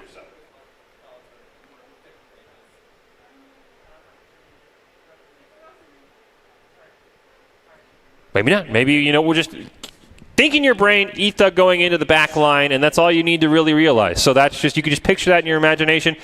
Won't really be able to do that this time, but we'll have to see how the Xayah works out for him. I would have thought he would have gone with the Vayne. I think that suits his style, especially with the passive where she gets movement speed, chasing down enemies. I'm kind of sad he hasn't brought that Vayne back out. But the Xayah is an interesting choice. We haven't seen her much this season overall, so curious to see how he's going to do on it. Yeah, especially since Xayah was very reliant in the previous seasons on that Essence Reaver. Now a lot of champions build their Mythic first, and that includes a lot of AD carries. So you can't really rush that Essence Reaver as quickly as you would like to normally, which means you're not hitting your big spikes. It means you don't have as much mana available for your abilities, and makes it a lot more difficult to survive because you don't have that Featherstorm available as often. Yeah, and what else, anything catching your eye, Glovely, in terms of either team's comp? It feels like San Jose State definitely has a lot more threats with the Xin Zhao versus the Udyr, but anything else catch your eye before we hop into game 2? I think there is a lot of focus on being able to catch out a single target. The Xin Zhao does it definitely. The Zoe, I think, is a fantastic addition. If you land one of those Sleepy Trouble bubbles onto, say, a really key AD carry member, it doesn't matter how many tanks you have in front of you, you've got a whole team capable of diving on top of that one target. Yeah, I'll be curious to see with the threat of the Sleepy Trouble bubble if we see Ethug bring the cleanse instead of the heal. I mean, we saw it last night with the cleanse Ghost Kog'Maw. Could be something he wants to keep in mind with the cleanse on the Xayah. We'll have to keep that and add an eye on. And I think the other thing is going to be how Goblin uses the Stand United, because last night when he got the Shen, there was a lot of Stand United on Ethug, Stand United on Ethug. The problem was Ethug wasn't in the fight, and he was forced at times to Killer Instinct into the back line just to kind of deliver Goblin to the right place. So I will be curious to see if we see maybe, hey, Red Hots is taking damage, let's Stand United onto him, or if it's still once again going to be, I don't care where Ethug is, I don't care if he's at full health and no one's close, I'm landing that Stand United onto Ethug because the last thing the team can afford is to lose their AD carry. Definitely understanding when and where the Stand United needs to go down, or even a teleport for that matter, is a very important skill for top laners in general. Just knowing when and where you need to go in onto key targets. You see the lineup here before Boise State and San Jose State, two of the top 4 teams in the Mountain West entering the second half of the CLOL regular season. The Broncos at 5-0 behind Red Hots, Ethug, Ascent, Goblin, and Dean. The Spartans right now sitting at 3-2 with Seals, Saigar, Sunleaf, TT, and Half Moon. Boise State right now trying to defend their title as Mountain West champions from the fall. The Spartans trying to get into that last spot of the top 4 teams making the Mountain West playoffs. And once you're in the playoffs, anything can happen, and that's exactly what the Spartans want to be able to do here. They have already lost to Colorado State and Nevada, who are second and third place, so a loss to Boise State would definitely make things a little bit tougher. As we get Doc's keys to the game, focus on a strong comp, play to our Wink Edition, focus on what we've learned, and E-Thug Smash. It's all brought to you by Count, with quick and accurate identity trust decisions to help deliver safe payments, account creation, and login events while reducing digital fraud, as well as making sure chargeback, false positives, and manual reviews are taken care of as well. Count is the place to go if you want to stay safe online. Go check them out at count.com, KOUNT.com. Getting ready to hop into game number 2 between Boise State and San Jose State. Fish and Glovely here. See if the Broncos can move to 6-0, and a lot of pressure going to be on E-Thug Smash, because this time I think his positioning is going to be a lot harder, Glovely, because he can't Killer Instinct onto his kill target. He's got to make sure he finds the target in front of him and takes him down with the feathers. It is a lot safer on that Xayah, though. I mentioned the Featherstorm earlier. Yes, it's going to be available less often, but it is going to be available. I'm interested to see if maybe he tries to use it offensively, like to try and jump over walls to get after opponents, or just to reposition himself during those fights instead of using it to avoid damage. Yeah, I mean, if there's anything that we've learned about E-Thug in his time at Boise State, he is going to try and find a way to maximize the amount of damage that really any champion can pump out. So, yeah, it would not shock me if we see, Flash and then Featherstorm so he can get on the AD carry, pull all the feathers back and land the root on the TT. But it's going to be interesting. Like I said, I think the Vayne fits his playstyle almost to a T in a sense of, hey, you get movement speed while you're running towards an enemy. So we'll see how it works out. Everything pretty standard in terms of what we expected. Does look like it's going to be the heal, not the cleanse on E-Thug. So he's going to have to be very, very careful that he dodges all of those Sleepy Trouble bubbles from Sunleaf later in the game. Looks like a pretty standard beginning. No crazy engages from either side. Everyone just kind of setting up the line of scrimmage and waiting. Now, there's no Ignite on the Boise State bot lane. Dean opting for the barrier, so kill pressure will be a little bit lower than that of TT and Half Moon. As we mentioned going into this game, Ethug and TT 1 and 2 in kills in the Mountain West. So I would expect to see a lot of fireworks in the bot lane. That's where San Jose State ended up a lot of the time with Saigar on that Jarvan. We'll see if on Xin Zhao, who doesn't have as easy of a time getting into the lane, if that's still his plan to hover around that bot lane. I do think the barrier is a very interesting choice, given that your opponents don't have a lot of burst damage, unless you're going to pop that barrier anytime the Kai'Sa manages to get multiple stacks of her passive up. That's a possibility, but otherwise, I'd rather go with a more aggressive choice to try and get yourself ahead with that Ignite, or even considering you're going into some crucial auto attackers like the Kai'Sa, like the Xin Zhao, you could run an Exhaust instead. Yeah, I would guess maybe the barrier is to be that sort of defensive option on the aggressive play. Dean and Ethug waiting here the whole time. Half Moon's going to walk right into him. They'll trade out damage back and forth. Boise State going to be a little bit worse for the wear thanks to the shields from Half Moon. It's interesting to note that Red Hots has so far consistently started a path that will lead him towards his bot lane, starting on the blue side, on the blue buff here on the bottom side of the map. He usually starts on red when he is on the red side. So definitely Boise State aware that a lot of teams want to focus down this bot lane and they want Red Hot to be in a position if anything goes crazy. Very aggressive from this bottom lane now. Dean may have gotten himself very low, but thanks to that Q, the piercing light is, or pardon, the piercing darkness is going to be able to keep himself healed up fairly well, but there is an engage coming down from that jungle. Xin Zhao coming in from the back line. Is he going to be able to get the dash on? Doesn't have vision. Dean very low health bar, trying to follow after his team. Doesn't, knocked up happens, first blood goes over. That's a double kill in that bottom lane. That was a great job by Saigar, going over to his Wolves and then opting, instead of going over to red buff, he just wanted to get down bot lane as quick as possible, making use of Boise State's aggression perfectly, and they pick up 2 kills, one on the TT, one on the Saigar. And that's exactly how San Jose State probably wanted to start this game, putting Ethug behind already, and that's going to allow TT and Half Moon to have lane priority there a bunch, and also going to allow them to maybe prioritize that first dragon that spawns.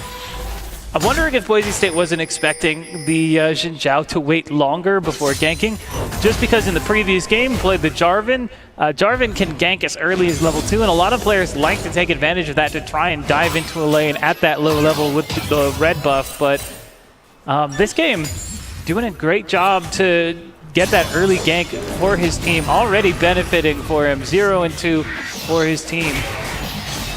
Yeah, shocked that Boise State maybe didn't opt for that aggressive ward on maybe the San Jose State red buff, or maybe by the chickens as well, so you can kind of track where Saigar is going. Would have given them the information that, hey, Xin Zhao's taking a little bit longer, maybe we should retreat. But a great play by the Spartans to be able to capitalize on Ethug and Dean being pushed up the entire time, and now with Dragon spawning, it'll be interesting to see how often Red Hots finds himself in that bot lane, not only to help out Ethug and Dean, but also be there when that Dragon spawns as well.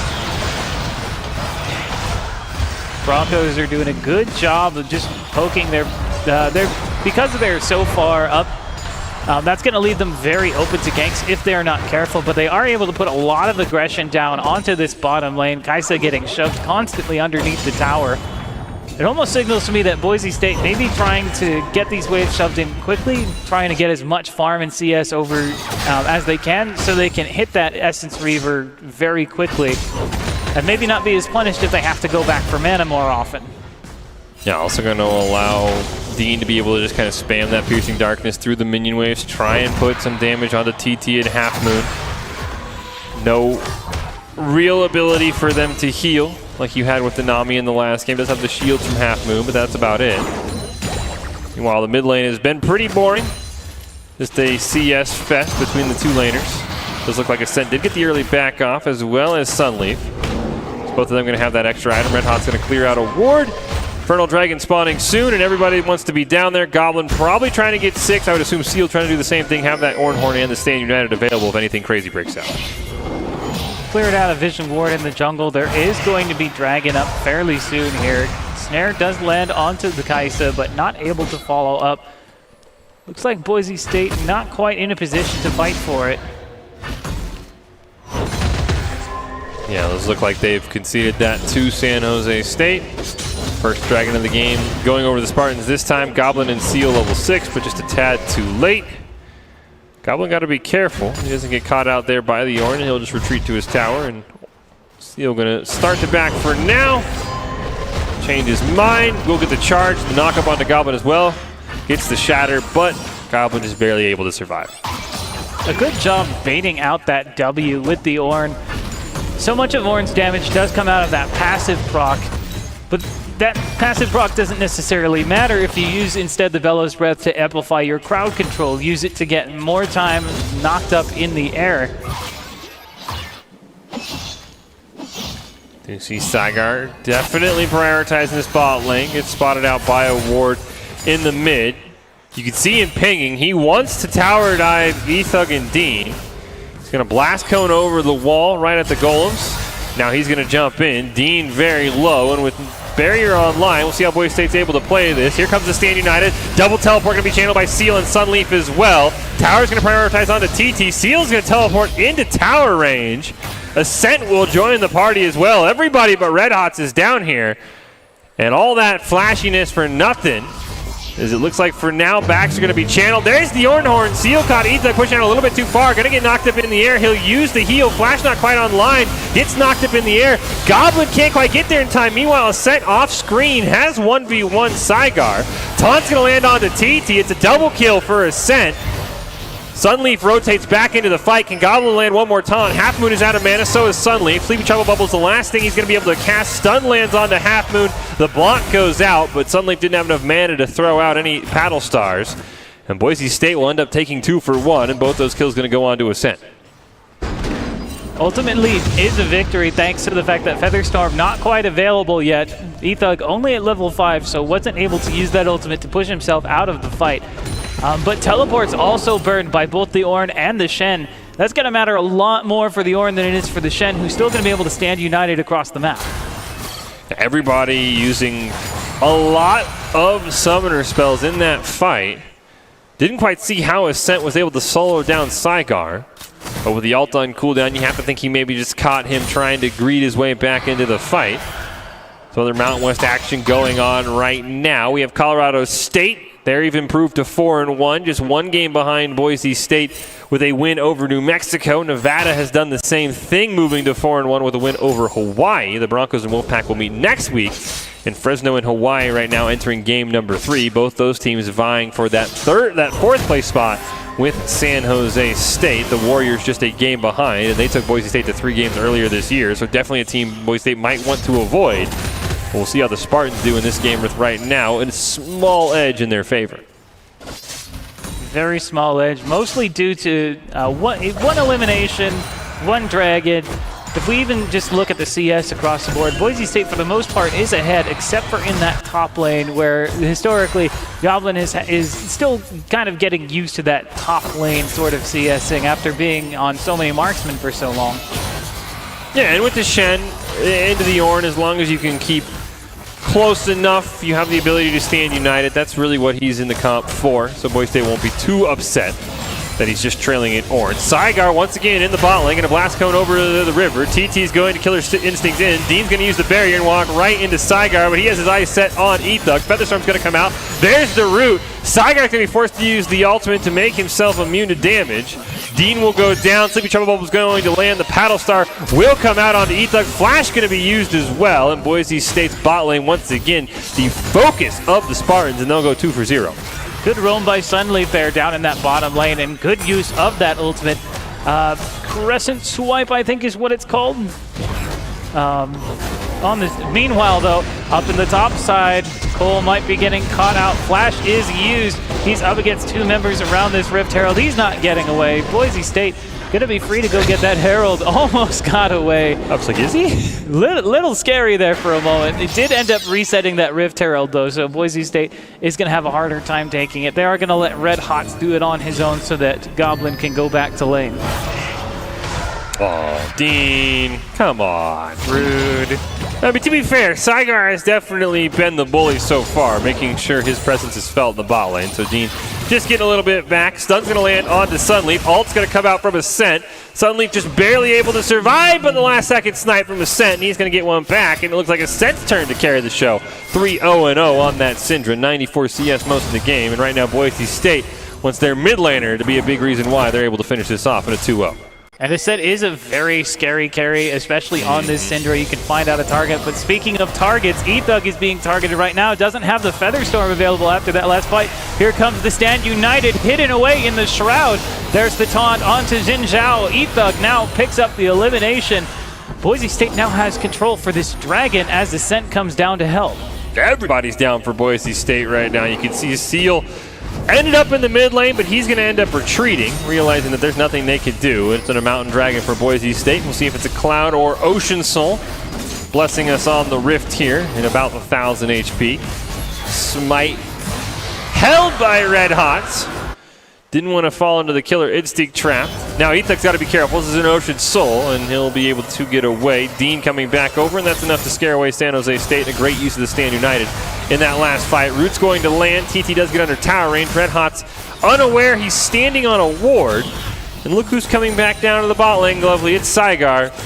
And that San Jose State wants to make sure that no pressure is ever allowed on TT and Half Moon. And that might be great, but they are losing a lot of pressure on that top and mid side of the map. Goblin, of course, having a bit of struggle here, but does have an elimination for himself and is able to pick up those assists much easier with that Stand United. So is still getting enough gold to stay relevant in this game. Yeah, he still even has the teleport online. Seal's teleport is coming up soon.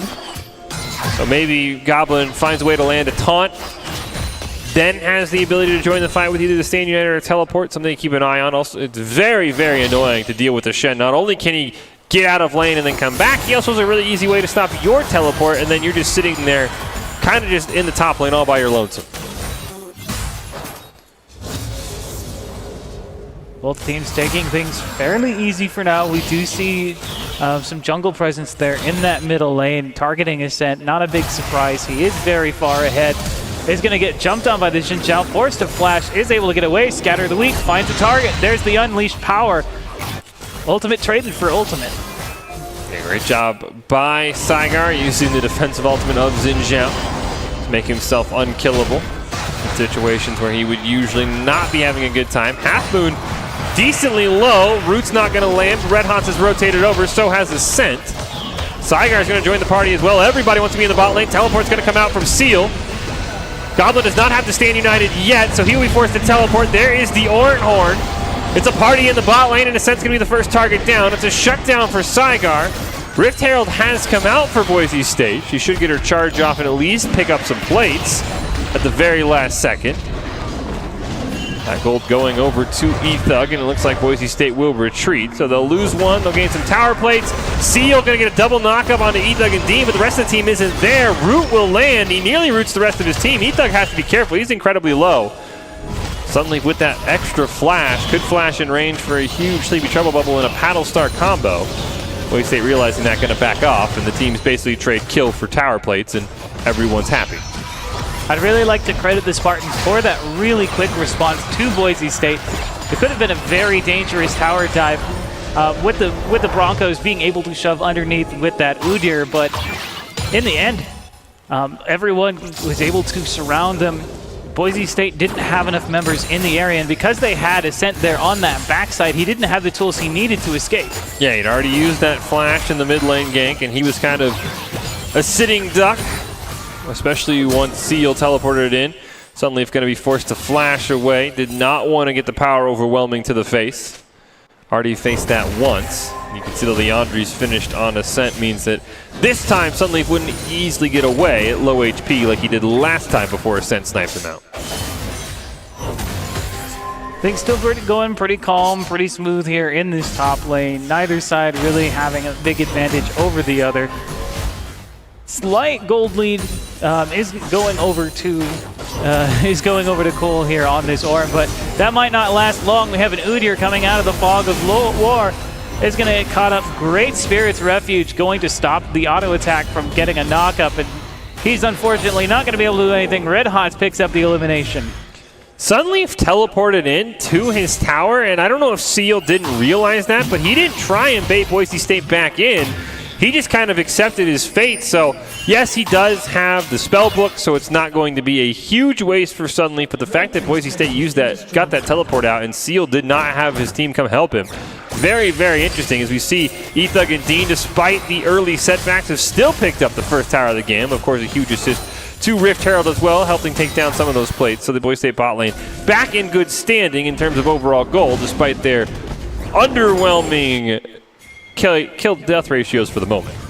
Gale Force also picked up by Ethug, so that's going to give him a little bit more safety whenever he doesn't have his ultimate down. And now he's probably going to be building towards that Essence Reaver for the mana.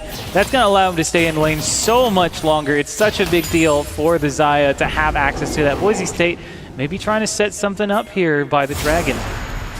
Half Moon's going to walk into it. The root is going to land onto Saigar. He'll use the ult to stay alive. Hornhorn's going to be redirected. Ascent's going to be the target of the Stand United. Red Hot's dropping low. Huge taunt. Boise State's going to pick up 2. The rest of San Jose State goes running for the hills. The Broncos going to be able to pick up their second dragon. Sunleaf tries to land a paddle star. Now San Jose State realizes Boise State is not just going to take this dragon without a fight. And now they're forced to run away. And it was a great play by Boise State, catching out Seal and Saigar, and there's not much either of those could do. Sleepy Trouble Bubble does find his scent, though. He's going to take some damage from the Paddle Star, but it looks like he's going to get out alive. But as we can see in this fight, most of them funneled into this one area for Boise State. The Ornhorn was great, but there was no ability for his team to follow up on it. When they try and funnel into that area, it leaves them so vulnerable to a lot of key moves from that Boise State lineup, including Ethug's Featherstorm. Yeah, and this time Saigar, instead of using the ult to run away, he goes back into the fight, has the ability to take damage, eats a power overwhelming right to the face. Ethug's just going to flash right away. Doesn't want to get caught out by TT and Half Moon. And that's the only problem with Xin Zhao. When you use that ult and then you try and re-engage, you're no longer impervious to damage and you can just fall right over, especially with the build we see with Saigar there with the Immortal Shield Bow, trying to go for that carry from the jungle status on the Xin Zhao. I mean, it definitely has the ability to carry and to survive for long periods of time, but only if you're getting those auto attacks to continue restoring your health.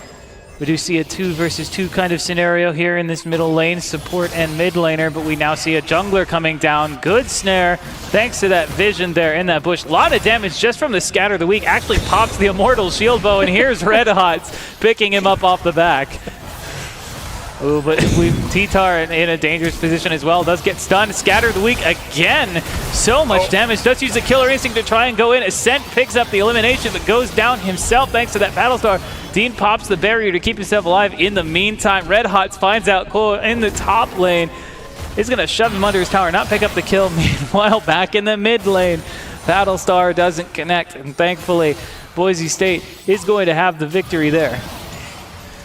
It's just so funny to me. I mean, we've talked about it at times with Udyr. Yes, he's getting a rework right as he's seeing play, but I understand when all you see Red Hots do is come flying off screen, stun somebody, and then they die to the rest of the team. It's a hilarious sight to see every single time. I'm going to miss it, but I also agree that it probably needs some help. Probably not the healthiest gameplay right now. I'm glad that they're going to keep his auto attack stance switching focus, but we'll have to see exactly how that turns out right now. As the Udyr is playing right now, has picked up that Chemtech and now has the parts for that Dead Man's Plate that we saw in the previous game. So he is going to be a very fast bear. Can't. I got nothing. I got no comeback for that. More than you can bear? We'll stop before I just, I'll put it on pause. Thank you. Thank you. As the chants go wild. Meanwhile, the comeback for San Jose State, they might not be able to come back from what Boise State's doing to them, not from your puns, Glovely. His power overwhelming is going to land on the Seal. He will be able to just barely dash out of range. The cries from production, Glovely, you have started a chain reaction. Next thing you know, you're going to get hooked off the stage. I'm sure it'll be fine. I mean, it's not that embarrassing. I just knew I was setting you up for something. Meanwhile, back into the fields of justice, Baron has spawned. These teams don't look too interested now. I think San Jose State has kind of realized that one pick could snowball the game. I mean, the gold lead is already 5K, despite how close that, once again, the kills are.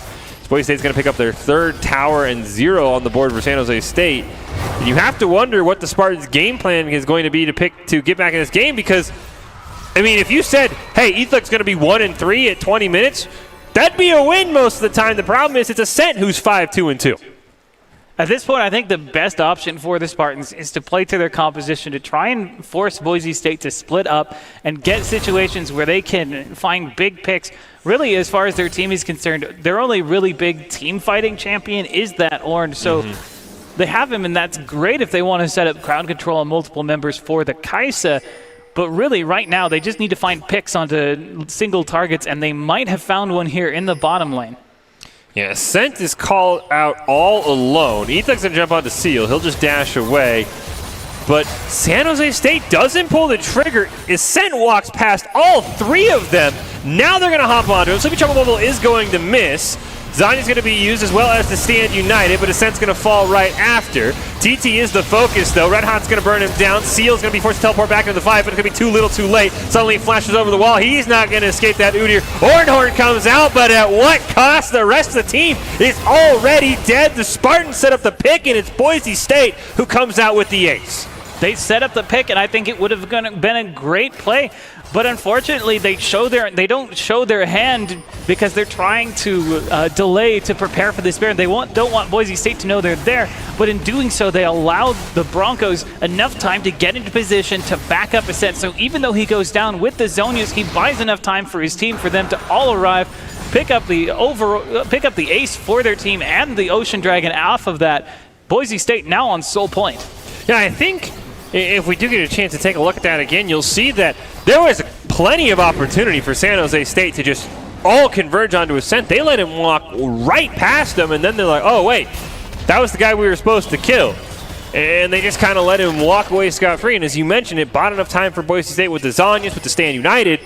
Even though Ascent just got obliterated right out of the Zonyas, it bought enough time for the rest of Boise State to rotate down. And now we're seeing the rest of Boise State come to play. Ascent gets taken out, but that doesn't stop Boise State. And Udyr, despite the full tank build, still does a lot of damage if you just kind of let him right-click you to death. On top of that, he's got multiple members behind them. Boise State is not a super tanky lineup as they were in the previous one. Certainly Red Hots and Goblin are more tank-focused than the rest of their team, but they still are getting a lot of damage out of Dean. They're getting a lot of damage out of Ethug. Ascent now 5-3-6. It might be trying to go for something. Red Hot's trying to close the distance. Does find a stun onto one member, but the Wild Growth is going to be used to keep the Lulu alive. He does find out this Jin Zhao. Immortal Shield Bow pops, and unfortunately the ultimate not able to save him from the Feather Storm. Boise State now on this tower. I mean, getting the Wild Growth out from the Lulu is just a win because it's not going to be used in the next fight as Paddle Star will miss. Sleepy Trouble Bubble is going to land on Ethug. The Ornhorn's going to do quite a bit of damage. He'll be forced to dash away. Paddle Star again not going to find him. In a sense, taking down Seal. TT is the next target, but there's a tower and it's starting to take down Red Hots, and it's barely more damage than he is able to bear. He's able to get out. Just barely. Couple of punts in that one, though. Yeah, just for you. I'm very impressed. I think that the challenge is going to be, can you get any non-bear Udyr punts out? Besides Turtley Awesome. I'm not going to give that one to you. That is overdone. Yeah, well, I mean, like, I feel like I should share some of the puns with you so I'm not being shellfish. A turtle's not a shellfish. No, but it has a shell. It counts. It counts as a pun. Look, you're trying to make me pun with tiger. If he had shrimp form, I'd agree with you. Someone, not turtle form. But I'll give it to you. I'll give you half points, half credit. Late work, but I'll give you half credit regardless. And San Jose State's looking for some way to get back in this game and force us to a game 3 and maybe get full credit for a victory. But I don't really see that because, as you mentioned, unless they're getting picks with the Sleepy Trouble Bubble, team fights aren't going to go their way if they're just like, hey, Seal, hit the Ornhorn and we'll somehow do damage while you're doing that. At this point, they really need to create pressure, and Boise State certainly has pressure on the map. They are now on the Baron here.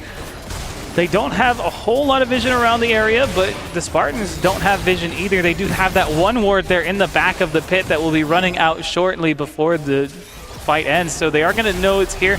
Closing in, there comes the Stand United. They do have that Shen in the bottom lane trying to commit to this fight, but good disengage keeps Red Hots from being able to close in. There's the Ornhorn ultimate use.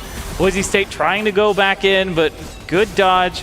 Red Hots not able to engage for his team, and that is the one downside for Boise State. I would have thought if you're Boise State, you could have just kept powering down that Baron. Seal had no way into the fight. He did not have teleport. Of course, we've talked about with Shen has to stand united. And now it's Boise State who's going to hop onto it once again. And this time, San Jose State has no idea. You just saw TT back right next to Baron. San Jose State just assumed Boise State back, and they're going to hand this one over for free. That one ward that they did have in the pit was just on a time limit, and now, as a result, Boise State able to stay, thanks to that Senna, able to keep them nice and healthy for that Baron. All 5 members are going to have access to that buff. This could be how Boise State closes out the game. Yeah, the crucial Baron buff is going to be on all 5 members of Boise State for what could be Ocean Soul for the Broncos, spawning in the Rift in less than a minute. So it'll be very interesting to see how San Jose State prepares to defend that, as Ocean Soul plus Baron really is just going to be the backbreaker for the Spartans. They've got to throw everything at the Broncos, and Glovely, I know we're Boise State favored, but I love a close game more than a blowout. How do the Spartans win this next fight and stay in the game? I think at this point you need to try and hit that back line. You need to disrupt them somehow, some way. You do have some knockups and the Ornn available. Ideally, you need to get around the backside of Boise State's composition. You can't be the one to let them engage the fight, but unfortunately that seems to be what they're doing. Unleashed Power doesn't find the Zoe, but it doesn't matter. Dean is going to follow up for that elimination. Boise State full control over this. They shove Red Hots away, preventing him from engaging. Not able to land the full stun. There's the knockup, though, onto 2 members. This could be bad for Boise State. Ultimate comes out from the Senna to keep him alive.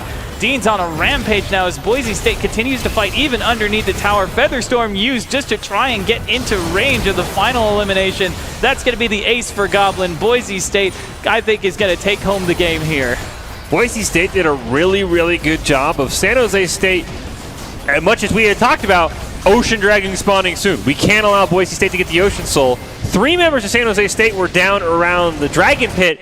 Only 2 were up around the base defending from the rest of Boise State pushing with Baron, and Boise State immediately realizes Sunleaf doesn't have backup, gets a huge pick onto him. The Zanyas wasn't able to save him, and the Broncos are victorious. They move to 6-0 with a 2-0 win over San Jose State, and the Broncos' probably hardest test remaining will come next week. They will take on Nevada, and we will see if Boise State can secure a 7-0 spot. And at that point, you would have to think they have guaranteed a spot in the playoffs in the Mountain West, but time will tell. Well, the beatdown at Boise State has been going on all throughout February, and it's still going on. Join Boise State's premier fighting game event in Tekken 7, Dragon Ball FighterZ, and Super Smash Bros. Ultimate. Test your skills against the Idaho fighting game community. Open brackets will be held online with an in-person final held at Boise State University coming up in March. You can register at smash.gg. The beatdown Boise State got Tekken 7 right around the corner, and then Dragon Ball FighterZ and Super Smash Bros. Ultimate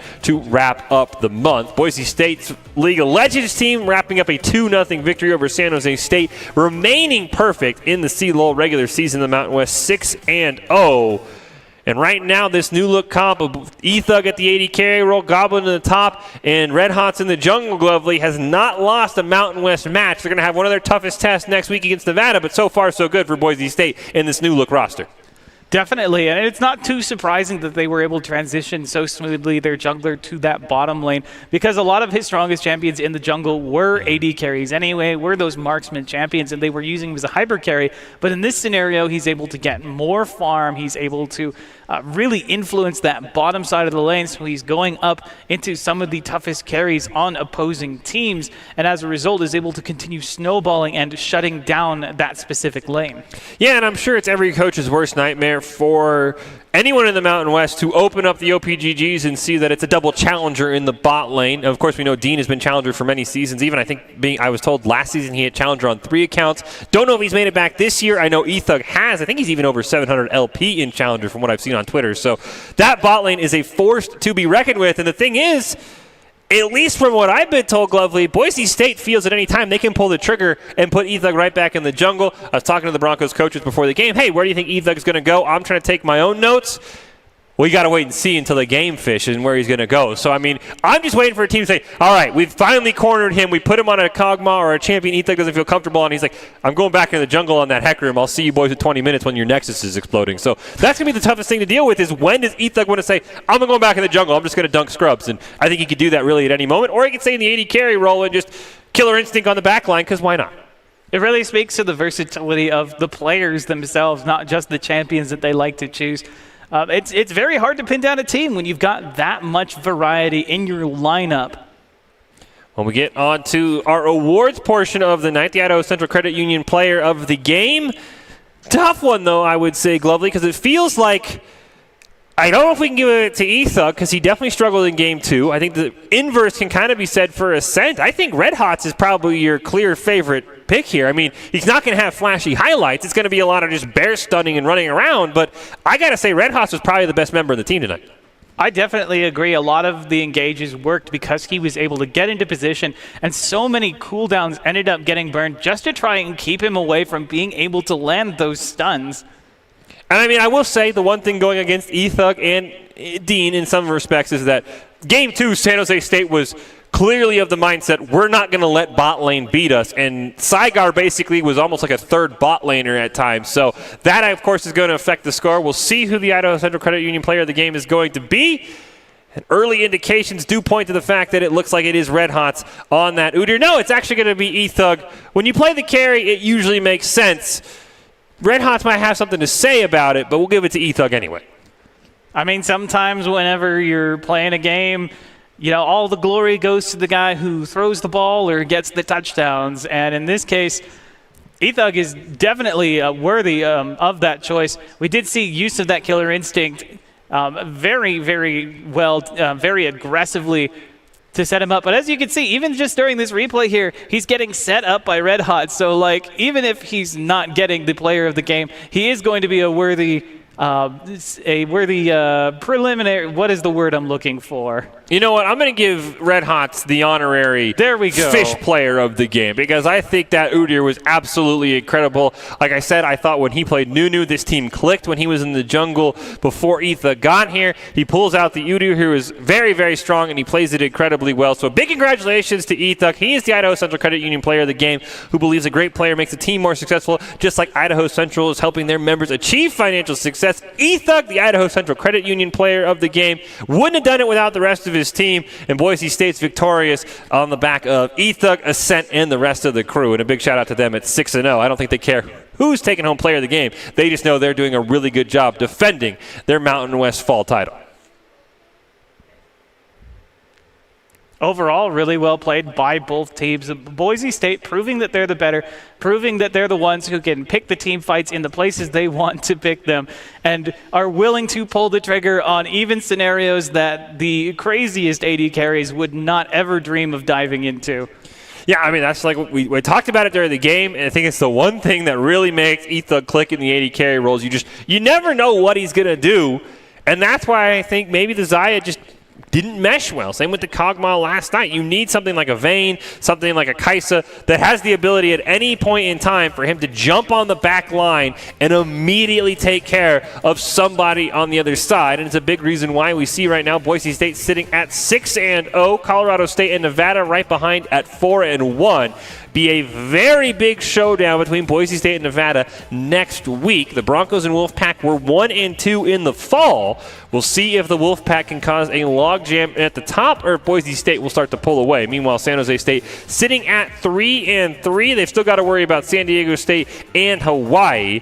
We know that Hawaii and Fresno State went into a Game 3, so if the Warriors do win, they'll be right on the coattails of the Spartans going into the remaining few games of the regular season. We see the Boise State broadcast schedule coming up. There is that League of Legends match versus Nevada, probably the biggest one on the radar for the Broncos. Upsurge League against Revival. I know the Broncos would love to be able to pick up a victory in that. And then you see the remaining schedule in CELO, Utah State, and New Mexico should be wins for Boise State, so that Nevada matchup very huge. Of course, we've got Missouri High School Overwatch, the Esports Tower Rumble. Just a ton of great events coming up in the remaining weeks of February for Boise State. And some very, very crucial League of Legends matches. I mean, Boise State, apologies to Air Force, but 3 of these 4 games that they've played have been the gauntlet of Colorado State, Nevada, and San Jose State, who were expected to be the 3 teams in that top 4, Glovely. And Boise State right now, undefeated, 2-0 in Colorado State and San Jose State. Nevada's got to be on notice for next week's match.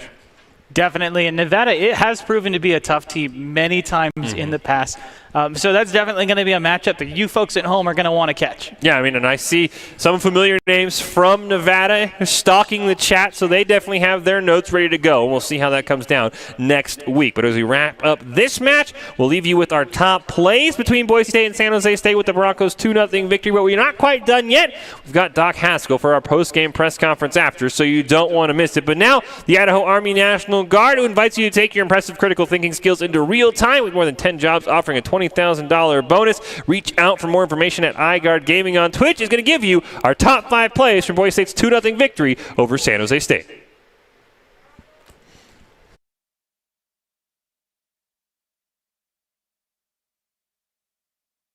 Way through the 10-game regular season and seeing all the Spartans sitting It's over 150 at this point. There's like 100. Miss. Zanya's going to be used as well as the Stand United, but Ascent's going to fall right after. TT is the focus, though. Red Hot's going to burn him down. Seal's going to be forced to teleport back into the fight, but it's going to be too little too late. Suddenly he flashes over the wall. He's not going to escape that Udyr. Ornhorn comes out, but at what cost? The rest of the team is already dead. The Spartans set up the pick, and it's Boise State who comes out to commit. Dragon at 1,600. Saigar going to go in, flag and drag, but he's not going to be able to get the ult. Tidal Wave will come out. There's 2 for Boise State. Let's make it 3. Can they get 4? Just 2 members left alive for San Jose State. Boise State's going to get 4 for 0. Sunleaf trying to run away from Red Hots, but I don't think it's going to matter. The Broncos with Barons should be able to do significant damage to the... There's the knockup, though, onto 2 members. This could be bad for Boise State. Ultimate comes out from the Senna to keep him alive.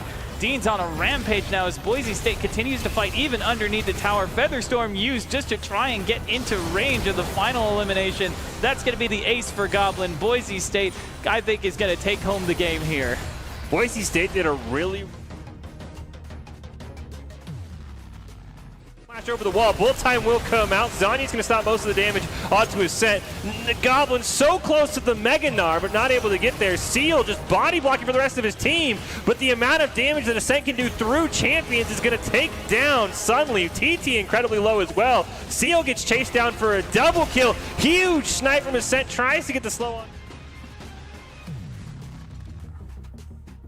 To force Boise State to choose. There's the ultimate, does find the Gragas, but he's the tankiest member. Tidal Wave comes through. There's the Cataclysm. Hero's entrance dropped. Ethug picks up TT.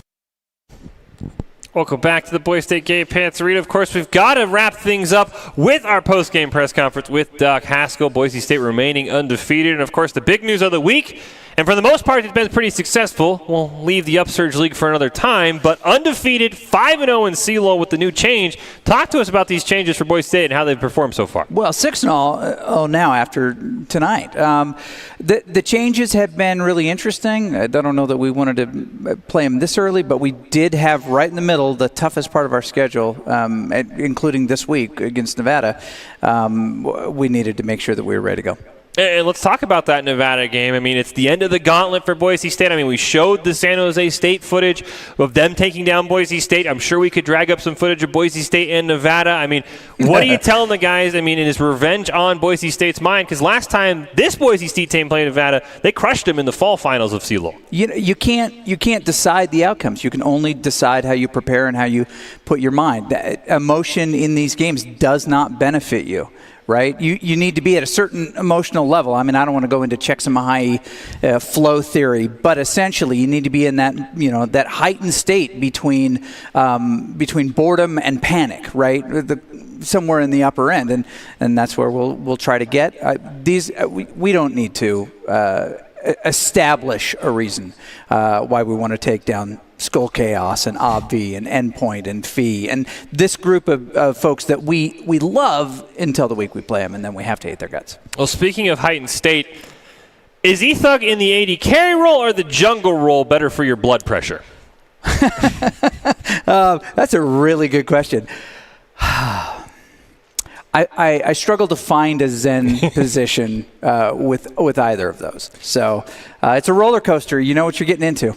Well, that'll do it for the broadcast. Doc has a couple of days to bring the blood level down. Of course, a win always helps. So thank you for joining us. Big shout out to Glovely for calling all the action with me, to production and everybody in chat. It has been fantastic. Ton of great things coming up on the Boise State channel, from Overwatch to League of Legends. You want to make sure you stay tuned. Drop a follow so you see when we can go live, because it is a ton of fun. But until next time, have a great evening.